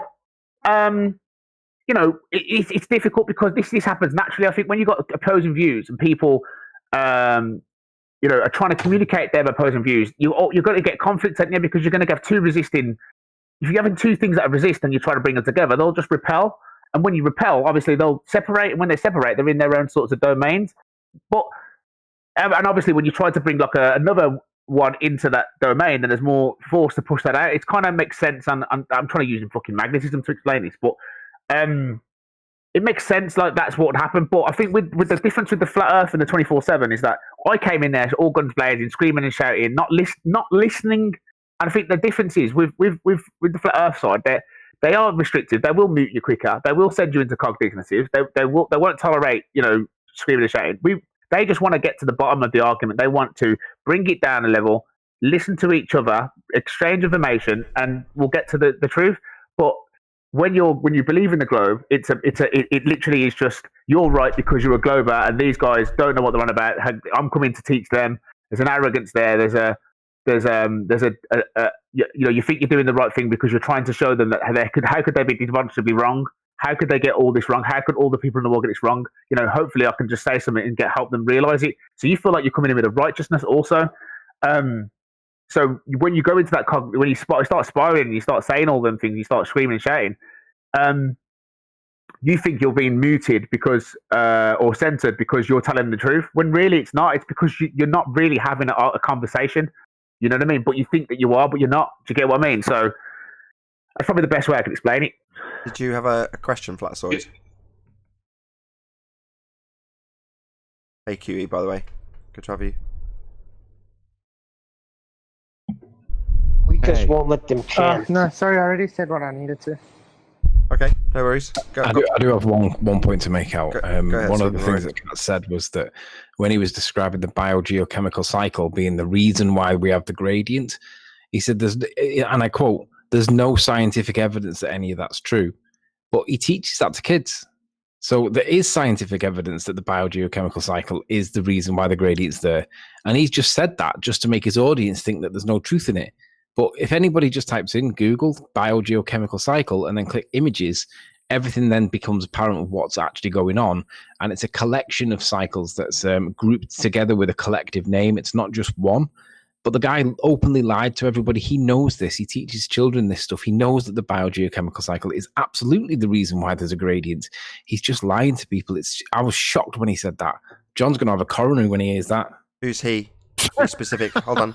Who's he? Be specific. He being Conspiracy John, cats. when Quantum Eraser hears that Conspiracy Cats said that there was no scientific evidence for the biogeochemical cycle being the cause of the gradient, I thought John's going to have kittens when he hears that. I didn't really care much about that. The other parts were funny, where he said it wasn't a semantic argument, but I only caught pieces of this. I haven't watched the whole thing yet. He said that pressurized doesn't mean pressure. That's what he gets. Conspiracy gets, you dumbass cracker. Let me and your Boltzmann distribution. Can you show a Boltzmann distribution lowering entropy in nature? Fucktard. Okay, as the language gets a bit more blue. Hold on one sec. Yesterday, man. Okay, right. I'm going to do one last shout out to Alexander, who says, "This is the 21st century. If there is an ongoing debate regarding if Earth is a ball at present time, then Ball Earth has a big problem." I agree. Thank you very much indeed for the super chat, Alexander.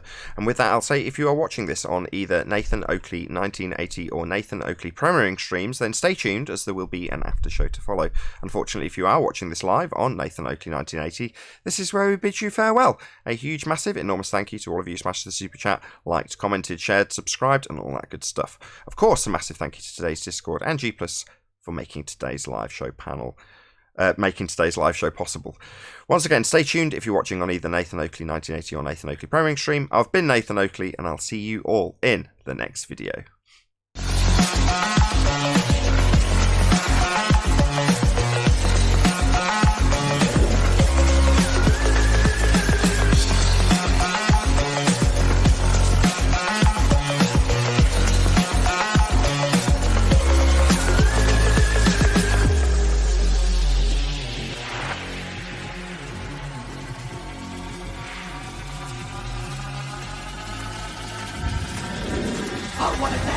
What a lovely day!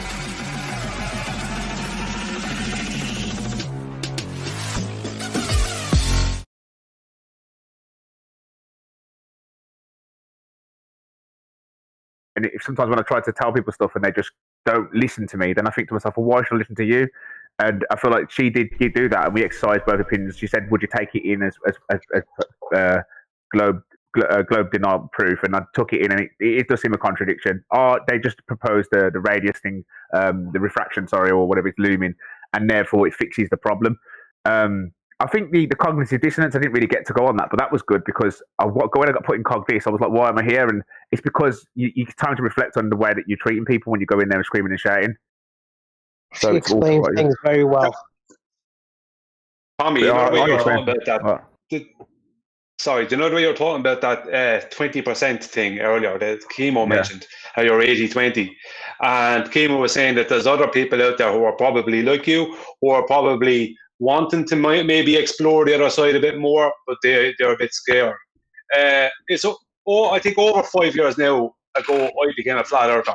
And I really had learned nothing about science. The only thing that I knew about science up to then was that every 5 years they change what they reckon is a fact. So every 5 years, science says something is a fact today, and then 5 years later, it was saying something else is a fact. Now I know that's only pseudoscience. But the point I'm making is that when I first looked at flat Earth, it took me 8 seconds to switch. And what switched me was, 8 seconds, yeah. I don't know if anyone ever went as fast. 8 seconds. And what switched me was the fact that water doesn't bend. Water doesn't curve. Yeah, waves, whatever, grand. But water doesn't conform to the outside, the shout-out Dell. Water doesn't conform to the outside of a shape. So after that, it didn't really matter. Everything else came together. I learned what I needed to learn after that. Yeah. I didn't need anything else because I knew it cannot be a globe because water says so, if you know what I mean. I'd like it if I had the same sort of... says it cannot be. If I had the same...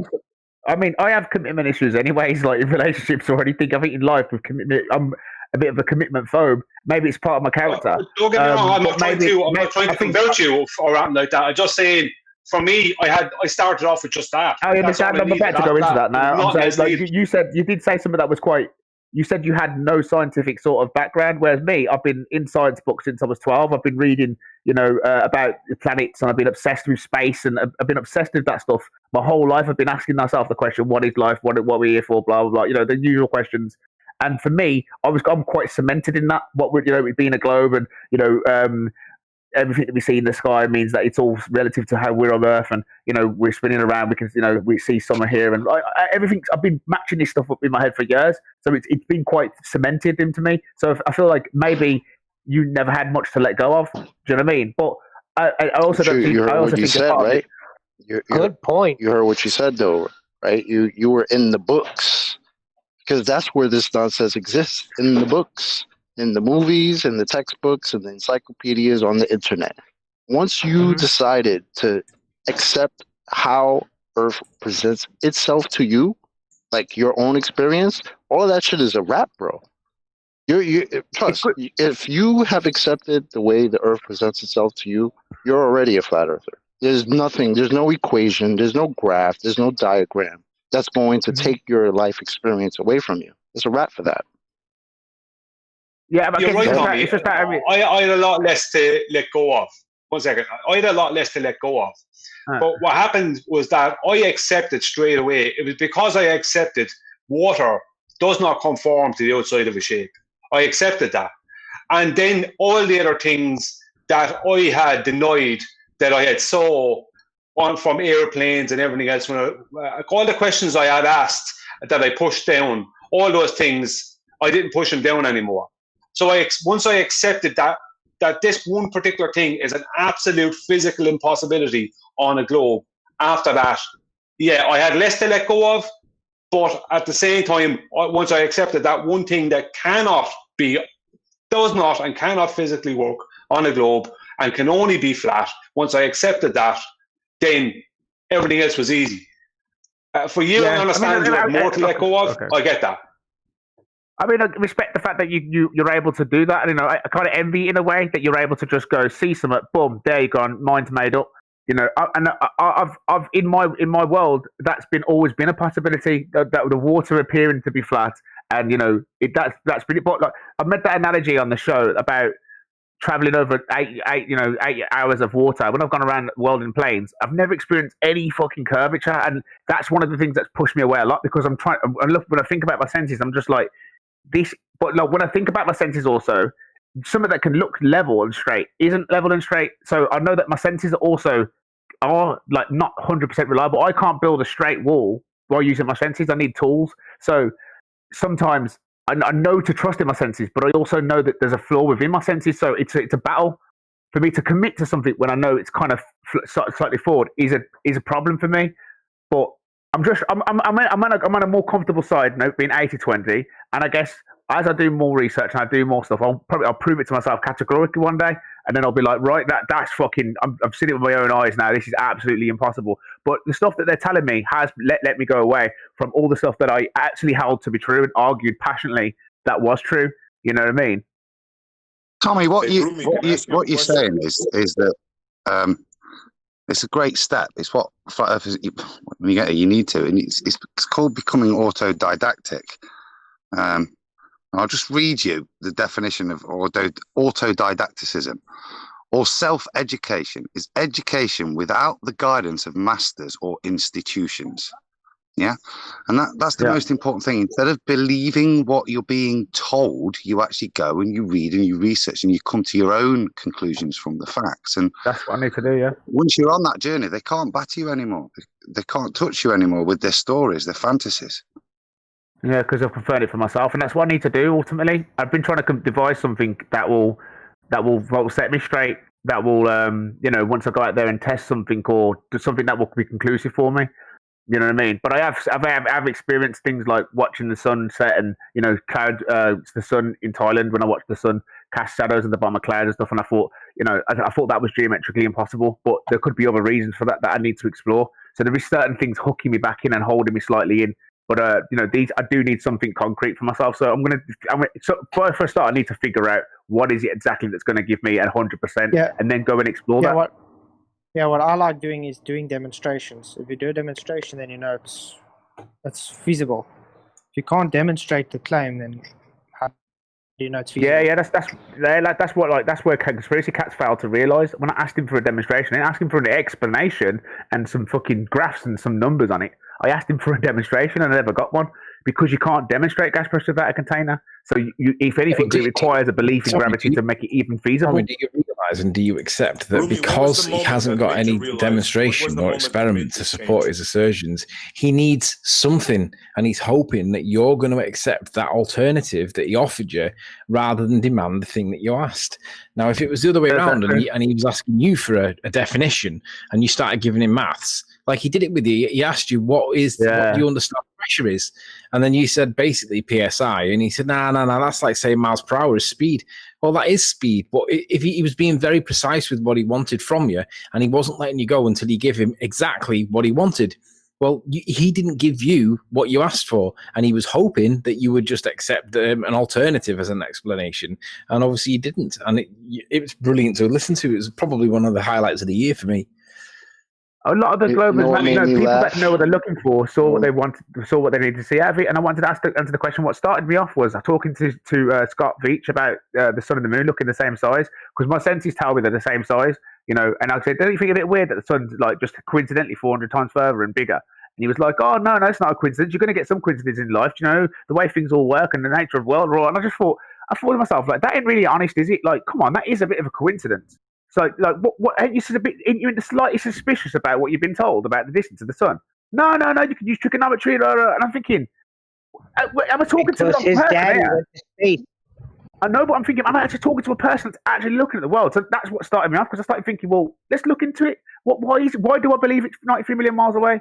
Then that was it. Then I started actually looking at it, and then it all spiraled out. Everything just comes like, whoa, fucking hell! I don't see any curvature. I don't actually see any. I just told it's there. I've never seen it. That's got to that defend feeling. his Am I father's talking honor. to a person or a robot? I've asked myself that so many times talking to these Globers, man. It's hilarious. Just give me time. That's all I can say. It might be frustrating to hear for somebody that's making a transition and hasn't fully committed. It might be frustrating because it should be so intuitively obvious. And I guess you guys, it was easy for you, but I'm just gonna go at my own pace in my own person and just go and the main thing is what I've took from this conversation is to find something and go and prove for myself, so that therefore independently nobody can tell me nothing different, because what I've seen is conclusive and self-evident, and nobody else has intervened with my own calculations, and that way it's impregnable. What I think is awesome is you go real quick. I'm sorry. What I think is awesome is you going through this, right? Coming back here and sharing this, because at the end of the day, there are a lot of people that listen to this, right? And you're one of the guys that has come on here and has, argued with us about this with us, right? And I'm sure there are a lot of people who would listen to this and say, wow, okay, maybe there is something that doesn't make sense about this globe. And maybe listening to you being, that not only are you just like a random audience member just listening in the background, but you're one of the Globers that have come here. I mean, you have toe tags. So the fact that we're having this conversation after, something like you having a toe tag on this show, I think it's awesome for people to hear and see that. And it might give some people a little bit of hope, like, okay, maybe maybe there's something I'm missing that, even one of these guys who has screamed on him can see. And I think that's awesome. How when I watched that video, I'm listening to myself and I'm just like, what is wrong with this guy? You can hear Nathan going, just calm down, will you? Just calm down. And I'm just like, no, explain to me, acceleration. And I'm sitting there and it's not actually me. I'm like, what is wrong with you? Like, it's like looking at a complete different person. It's like this. I'm just in like fury mode because all I'm thinking is I'm right, you're wrong. Just listen to me. I'm going to help you see that you're wrong. You know what I mean? But you're just like, calm down. Let's go through your own argument, but let's do it rationally. Let's do it scientifically. And I'm just like, no, just accept my bullshit. Bro, two weeks ago, we were screaming at each other about a shadow on a mountain, right? Or a shadow on a cloud. Yeah. And look how far you've come. I mean, it's. I think it's awesome, man. You did great. As I said, as a person, I think one of the capabilities is to unlearn what you learn and listen to other people. And because I go so drastic, I'm so extreme. I'll go for that part where I'm screaming, shouting, and I've been doing it for 3 years. And obviously talking to Mary Mum, and everything just kind of happened. And now I've kind of calmed down, reviewed my behavior in the past, reviewed what I've said, and really thought about what I've said. Actually question my life, and it takes a person to social rejection. It takes that you have to face social rejection. You have to face being wrong and being ridiculed and laughed at, and it takes being honest and taking your personal opinion about things and what you've been taught. You have to literally unlearn what you've learned and actually look at it with an open mind and actually really give it a chance. And I don't think people are doing that, but I do think people like Conspiracy Cats are probably bound to their job. He could never sit there and concede that these things because it looks bad for his educational. He's got a job to protect, hasn't he? So, and I think a lot of people's jobs are under jeopardy for it as well. So, there's a lot of things to factor in. But Tommy, Mr. Boltzmann distribution, Conspiracy Cats, you're a numpty dipshit. You little condescension. Well, I don't think you know what the second law is. You don't know what it is. You never did. I toe tagged your ass with it. You're an empty dipshit, sir. Freaking Mr. Pressurized is different from pressure. Let me ask you something. Can you have pressure without it being pressurized? Can I ask you that? Can you have pressurized without pressure? The word pressure is contained within the word pressurized, right? I'm stuck on that. It seems that they've gotten their asses handed to them with that dumb shit. Atmosphere isn't gas pressure, right? Atmospheric pressure isn't gas pressure. You guys have finally realized after you got your asses handed to you by third graders at recess to switch the argument. Is it now pressurized is not pressure? Is that what it is now? I can't wait for the next friggin' logical jump. You dumbasses. Make fools out of yourself. I'm sitting back here loving every second of it. Conspiracy Cats, Mr. Boltzmann distribution. I'll tell you what, bring that Boltzmann distribution up to me, and you'll see where that Boltzmann arrives at. You clown! Just while we're on the topic, and I've got your blood boiling, is gaseous the same as gas? Just checking. Jeez, there we go again with these numpty dipshits. Gas. No, it's solidus. This is too funny, man. I swear. No, Conspiracy Cats, you're a walking clusterfuck. Pressurized pressure is a precious resource, John. Yeah, right. Your Boltzmann distribution. You know what? You bring that shit. I'm going to sneak in one of these shows and compromise your dumb ass with Boltzmann. Fucking guy had to cut off his left ear and shit. Right? I'm going to compromise your ass. You better know about Boltzmann, son. I ain't even going to fucking mess with you. You're a numpty dipshit. Proven. Toe tag. You got a special wing on my channel. And we all remember when you first come out here, right? And it was pretty cordial because I thought you were pretty cool, man. There's no doubt about it. So what I did was he asked me for the proofs of the flat earth so he could debunk them. I gave them to him over Skype. I still got all these messages, by the way. Conspiracy Cats numpty. He goes, yeah, I'll try and take care of those in the next week or so. He couldn't get past the first one. In 2 months, He said, I can't do anything. I can't debunk this. You remember that?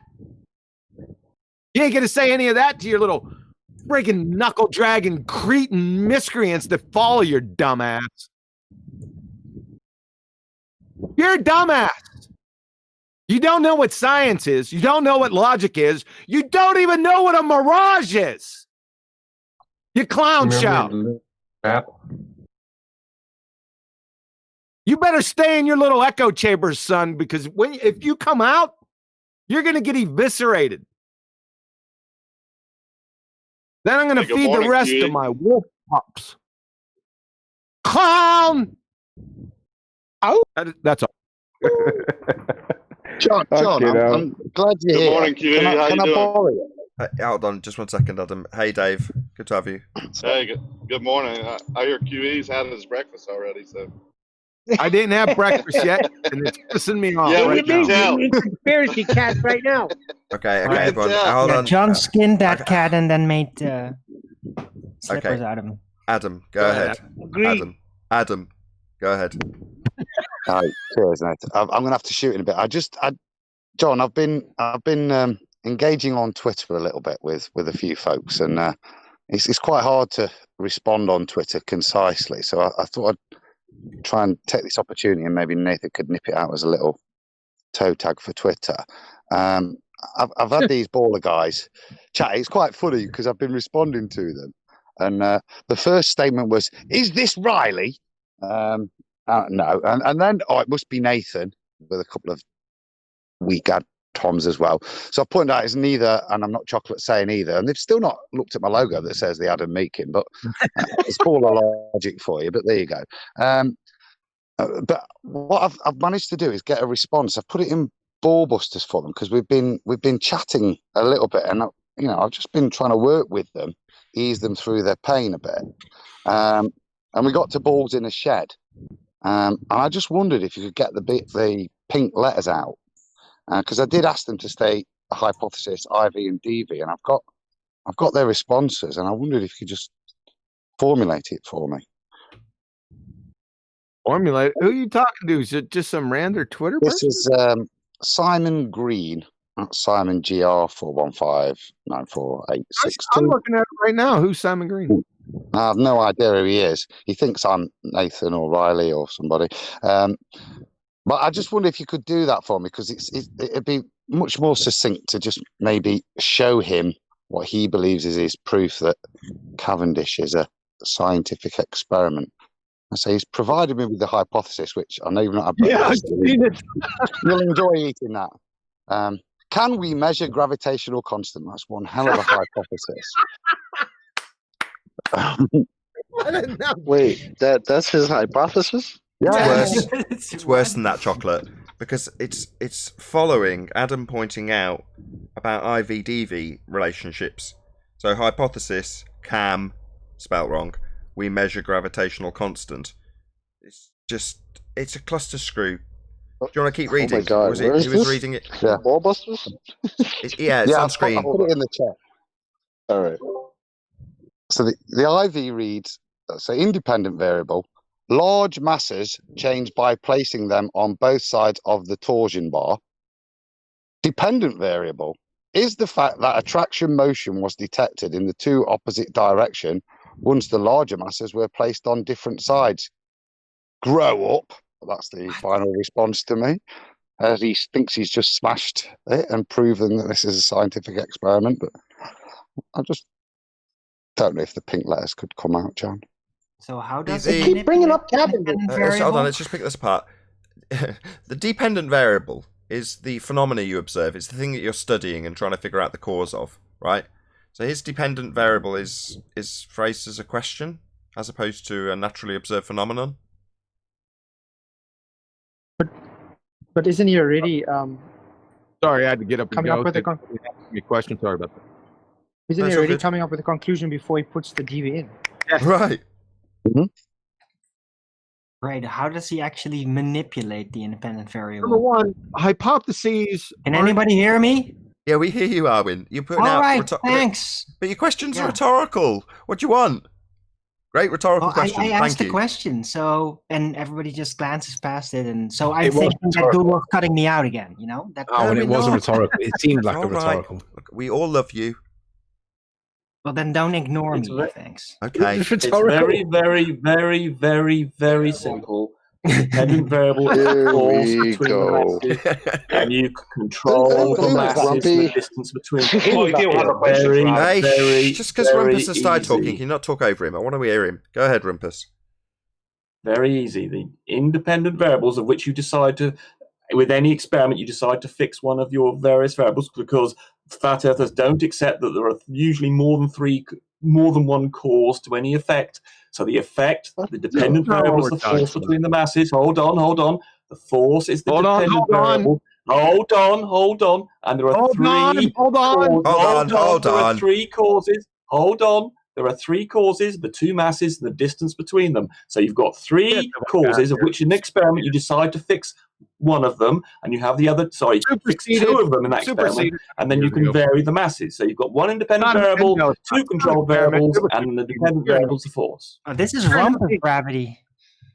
You're a numpty. You proceeded over 100 years ago. It's not an experiment. You're a numpty This is an dipshit. experiment. You don't know Is what you're distance talking physical? about. You've got three variables you can control, What are the three and causes you have to a water defect, boiling which is at the sea force. level? Very, very simple. Okay, The fact you don't okay. understand it's an We experiment, heard I'm you. We afraid, heard you. just So, emphasises you're an idiot. okay, thank you. So, just a quick question. You said we've got three variables, right? So, are they three independent variables? Well, sometimes it depends. In an experiment, you obviously try and restrict it to one independent variable and have two control variables in this particular case. But they normally, when you go about three, you've got three causes. So you've got the option of fixing two with control variables and having one independent variable in the experiment that you vary. But normally they're also called, outside of an experiment, you could say that those three causes are independent of one another, and sometimes they're called independent variables. But in an experiment, you have one independent variable and you have control variables. So in the experiment, you decide to fix, say, one of the masses. In the experiment, you decide to fix one of the masses, and then you have this distance between them, and the other mass fixed. And then your dependent variable, is the force Hold between on, them. there's lots of rumblings. I just needed a Sounds yes like or no. science. I just needed a yes or no. Very simple. Not as simple. You haven't answered my question. Very My simple. question was a closed question. I have. I'll try and repeat it. We'll see how I get on. So, you're saying there's three variables. Are they, yes or no, independent? Not in an experiment, you only have one. Not in an experiment. Some- In Cavendish. You're now deflecting in the same way you deflected last time you didn't answer my question. It's a yes or no question. You're saying there's three variables. Maybe you don't understand what the word independent means. Do you need me to clarify what independent means for you? Maybe you don't understand, and now you're talking through me, Rumpus. I've let you tell us how we don't understand. Now I'm going to say the same ad hominem to you, that it seems clear you don't understand what the word independent means. You are clearly stupid, and now you're talking through me. What I am pointing out that Rumpus doesn't understand, he has to talk through me. Now, I tolerated him telling us that there was three variables, and now it's constant interruption from the fundy who doesn't like it being pointed out that he doesn't understand what the word independent means. So while I say that to you, just an ad hominem attack, you don't understand what independent means, you feel that I have to be talked through, right, Rumpus? Yeah, you are going to not given up yet. Right, it's descending into chaos, Rumpus. I'm going to give you another opportunity to not talk through me. Now, I tolerated you telling us that we don't understand. Now I'm just going to say it again. Hopefully you won't interrupt constantly. It seems clear, let's be nice and calm without interrupting each other, that you don't understand what so you are going to interrupt me. I'll try a third time, then I'll kick you out with absolute justification, because I'm very calm, not talking through you. I've let you have your piece. Bye-bye, Rumpus. Shut up. Bye-bye. Nobody else talk. Now, I've had to remove Rumpus temporarily by muting him. I've had no choice. He won't, after 3 occasions of being very calm and saying, I didn't interrupt you while you told us we didn't understand.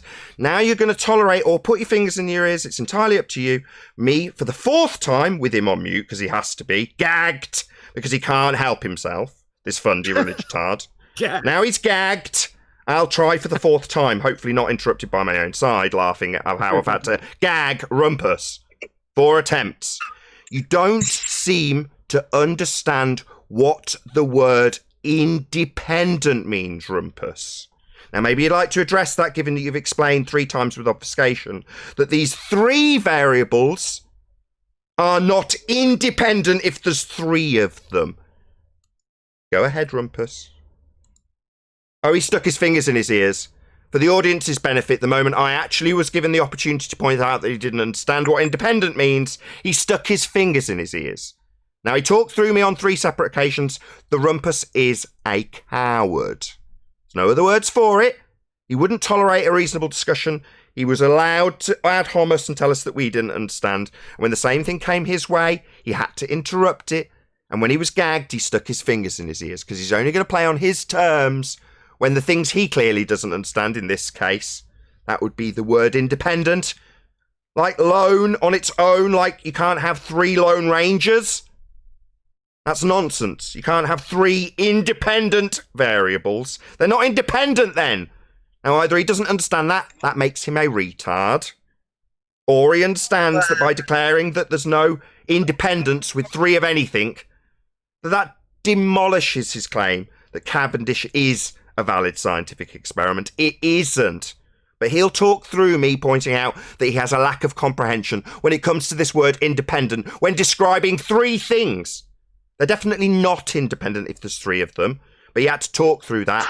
And when it was pointed out he didn't want to engage in debate, he's a coward. Needed to talk through this lack of comprehension being pointed out to him, but we have to tolerate him telling us that we don't understand these 3 non-independent variables. No, he had to interrupt that, didn't he? And wouldn't involve himself in an actual discussion about it. He stuck his fingers in his ears. They're still in his ears because he's a coward. Like all you glowbeds, if you can't just talk through the points that demolish your argument, then you're going to stick your fingers in your ears and run away? Like the Aussie guy and like Rumpus, you pathetic cowards. You're all cowards. He'll simultaneously tell us that we don't know how to debate, but Rumpus can't engage in an actual debate, where I'm nice and calm, explaining that he doesn't understand what independent means. The end of his argument, I might point out. But that's where he'll run away. Like a little bitch. Being beaten by me. Right, coward Rumpus? This still goes out to an audience with you on screen with your fingers in your ears, you pathetic coward. Doesn't mean you won't get berated for a public audience. Your Cavendish experiment's not an experiment, Rumpus. The fact that you're not listening to me tell you that 3 things don't make an independent variable doesn't change the fact that the audience knows you've been raped by me. With your fingers in your ears as I do it. Good for you. Bite the pillow, accept you haven't got an experiment. Gravity's not a force. It's not holding gas pressure here. You've got nothing but obfuscation. And I'll very calmly tell you that you don't understand what independent means, you moron. I'm done. Let chaos ensue. I have a question. I have a question. Maybe you can answer this. I have a question. It's irrelevant to independent variables. Is length physical? And if it's not physical, how can it do something? Okay, I got out of that. I have a question for Adam. The sound of screaming children. Arvin sounds Well, let me try terrified of them. It's a horrible noise, isn't it? It's a horrible noise. Let me try it again. She's quiet. I've got her quiet. I'm holding her, so she's quiet. He's got a gag. Is that okay. Is that Clover? You never had kids, you'll never understand. Your baby is rumpusing. One on the way. Look, no children are being harmed or gagged. What? This is purely for humorous effect. Go ahead, Paul. Whatever.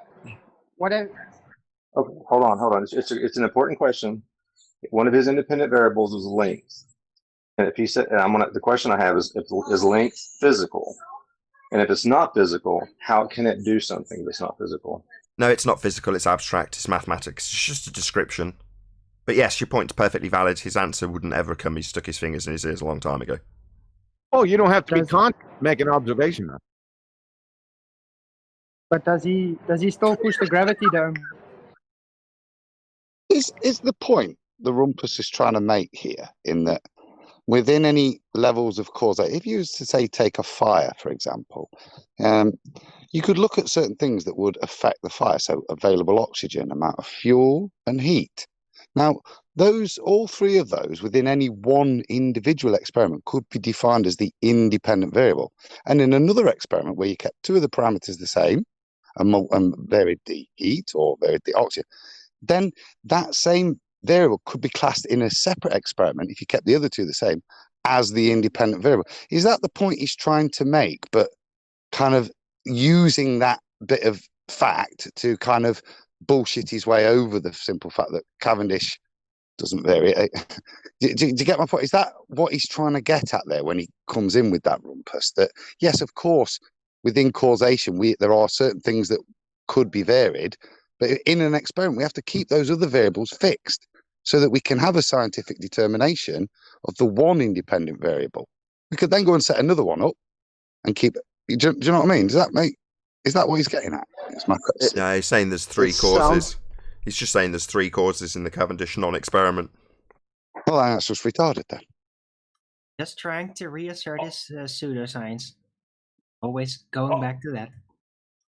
I have something to say on the matter.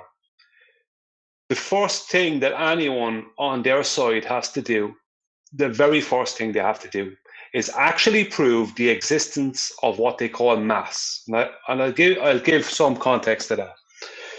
If you look at the definition for matter, the definition for density, the definition for volume, matter is claimed to be mass, right? Density is mass, volume is mass. Mass is like the main component in all three, because mass is an accumulation of matter.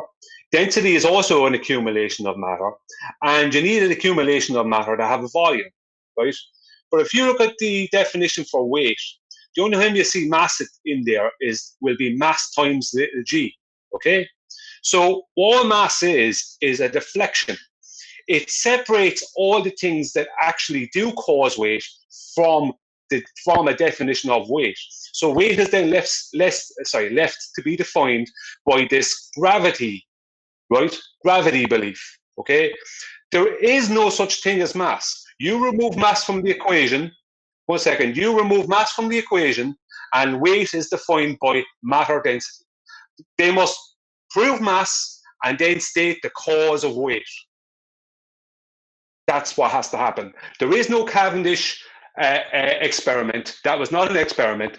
They must prove mass and then state the cause of weight and prove it.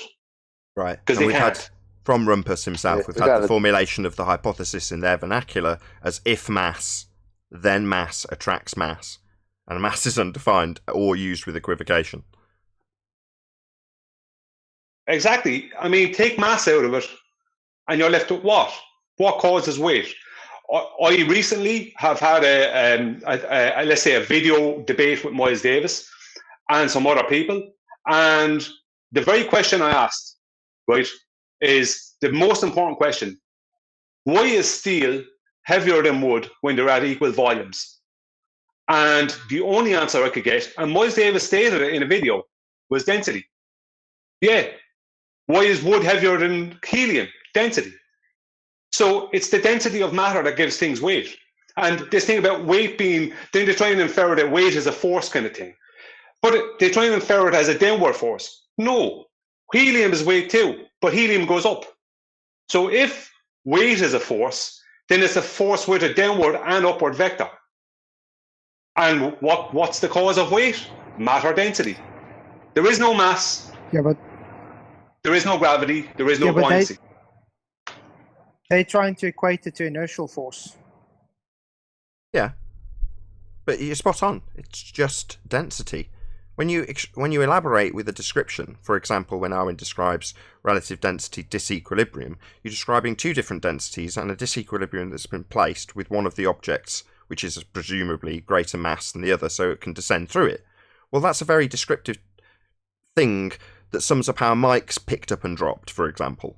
But in the most concise description, it's one word. It's just density. That's it.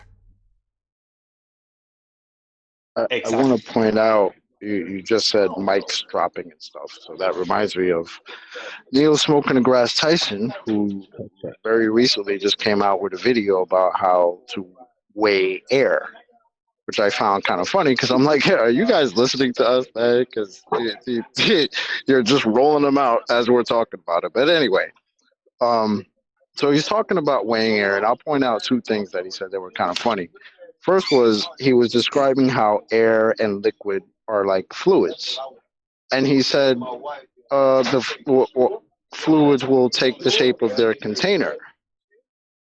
And I thought that was kind of funny because I was like, I know there's nowhere else in this video that you're going to assert that there's a container, but yet here you are describing the atmosphere as a fluid that takes the shape of its container. That's the funny thing I found with that. The second one, damn, what was the second one that he said? I fucking lost it. I don't remember the second point. First thing he does to describe gas behaviour is to start citing liquids. Was the first noticeable thing. I thought, well, that's to describe how gases behave. I'm going to talk about a water tower full of liquid. Yes. And they're talking about PSI and how you just cut it out, and that's how you weigh the PSI because it's a column of air and all this stuff. Why don't they understand? How do they not understand that fluid dynamics is different? Liquid and gases are different. They're both fluids, but they're not liquids and gases. Two different things. Because they need a false analogy to compare with a gas that's not obeying the laws of entropy. So they just describe it as a liquid or a fluid in this case. And if you push them on it, they'll tell you about hydrostatic equilibrium, something the gas is not. But the same applies to taking it one step further like Thunderfoot did and turn it into a solid. Forget liquid, let's just bypass it completely and turn it into bouncy balls. Bouncy balls! And then I got the second part. So after that, he starts talking about how do you weigh a helium balloon. And he says, I mean, him and the guy that he's talking to, they're making jokes and stuff. And he says, well, if you put it in a vacuum, now you could weigh it. And I'm like, well, isn't this our entire point? Flat earthers have been saying that it's the relative density of the object and the medium. That relationship, that's what causes things to either go up or go down or do whatever it's going to do. And here he is actually basically saying that. He doesn't say, oh, it's because of the density, but every time they assert or invoke a vacuum chamber, what they're doing is... there's something I've... Every time... I just wanted to say that, this relative density argument, I just wanted to chime in on this relative density. When you take something away from its equilibrium and it seeks its equilibrium, is the rate that it drops. People are subscribing gravity as a force is pulling these objects down. But couldn't that just be the uniform rate that denser objects seek their equilibrium? Well, that's the whole point, right? Because they tell us that it's a force. But how do they go about to try to prove that force? By removing what? The medium. So you have to remove the medium. Every time they invoke a vacuum chamber is proving our point that you're going to have different motions with different objects because of the density relative to them and the medium that they're in. They prove our point every time they bring up a vacuum chamber. And I'm going to start reminding them of that. Just out of interest, Chocolate, can you have a vacuum without a container? No, sir. So to make their example, just in case some smart ass in the comments says, oh, well, obviously if you can demonstrate that the gas go down in the vacuum chamber, then the gas would go down in the vacuum of the sky, I assume. But without a container, there can be no vacuum. Exactly. Perfect. Well, there can't be any gas in the vacuum. Right. The gas expands in all directions to fill the volume. Thanks for this afternoon. I've enjoyed it, and I'll catch you all later, Jeff. We're gonna but you know, round out at this point anyway. So in that same statement made there, then they are debunking orbits. Yeah, many of their responses, Flatsoid, are actually demolishments of their own heliocentric religion worldview. It's amazing some of the rebuttals we get. For example, we wouldn't expect to see the geometric horizon. That's Earth curve.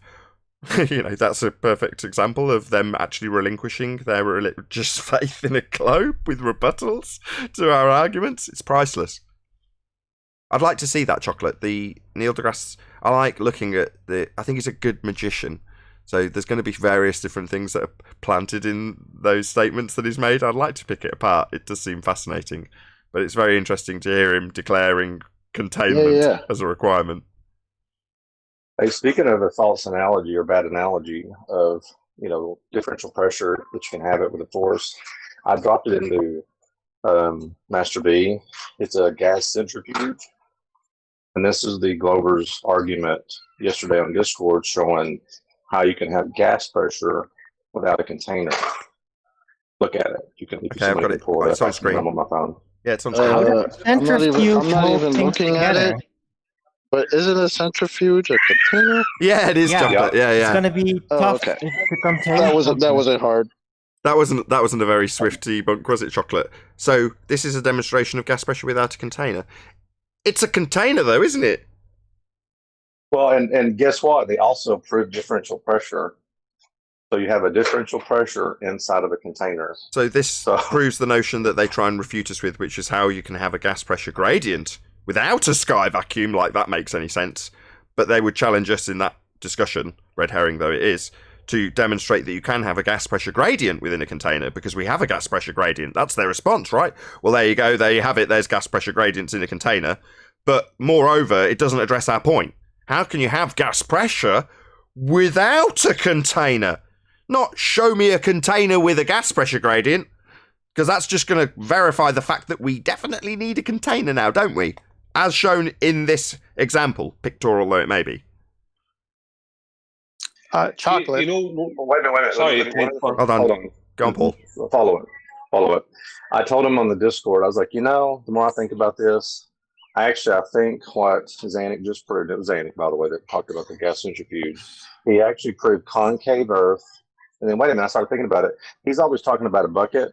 So even in his own analogies, the bucket or the centrifuge, he's actually proved two supposedly conspiracy theories, concave Earth and bucket, which has a flat surface inside of it. So either way, he's just, anyway, it was just so funny. I had to say that. Yeah, there are rebuttals, like with the relinquishment of the Earth curve that is the geometric horizon. Their rebuttal to us declaring that we must have containment to have gas pressure here is to show us a gas pressure gradient in a container. Here you go. There's my rebuttal. Yeah. Let me get this container bucket and swing it around my head. Let me get a container. I'm asking you to demonstrate it without a container. So you pick a container up and show me your fucking centrifugal force in it. I can't believe they do that. I used to do that. That was my favorite. Well, one of my arguments is to go to. When you're trying to explain that the gravitational force holding the atmosphere down, and you go, get a bucket, swing it around your head, and I think yourself, a container. The argument is, show me gas pressure without a container. Don't use a container. Oh my God, it is so funny. Hold on, we could weigh gas. We have an atomic weigher now. Not without a container. With that, I'm going to say another huge, massive, enormous thank you to both Discord and G+ panels for making today's after show possible. Of course, a massive thank you to all of you in either Nathan Oakley 1980 or Nathan Oakley Premiering streams for hopefully smashing the super chat, liking, commenting, sharing, subscribing, and all that good stuff. Be sure to check out nathanoakley.com and the Flat Earth Debate Forum to keep up to date with the community debate. I've been Nathan Oakley, and I'll see you all in the next video.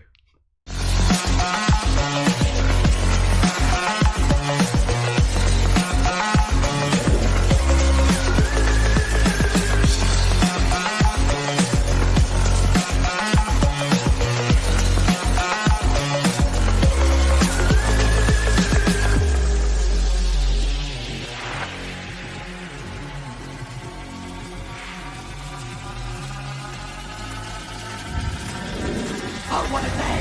What a lovely day!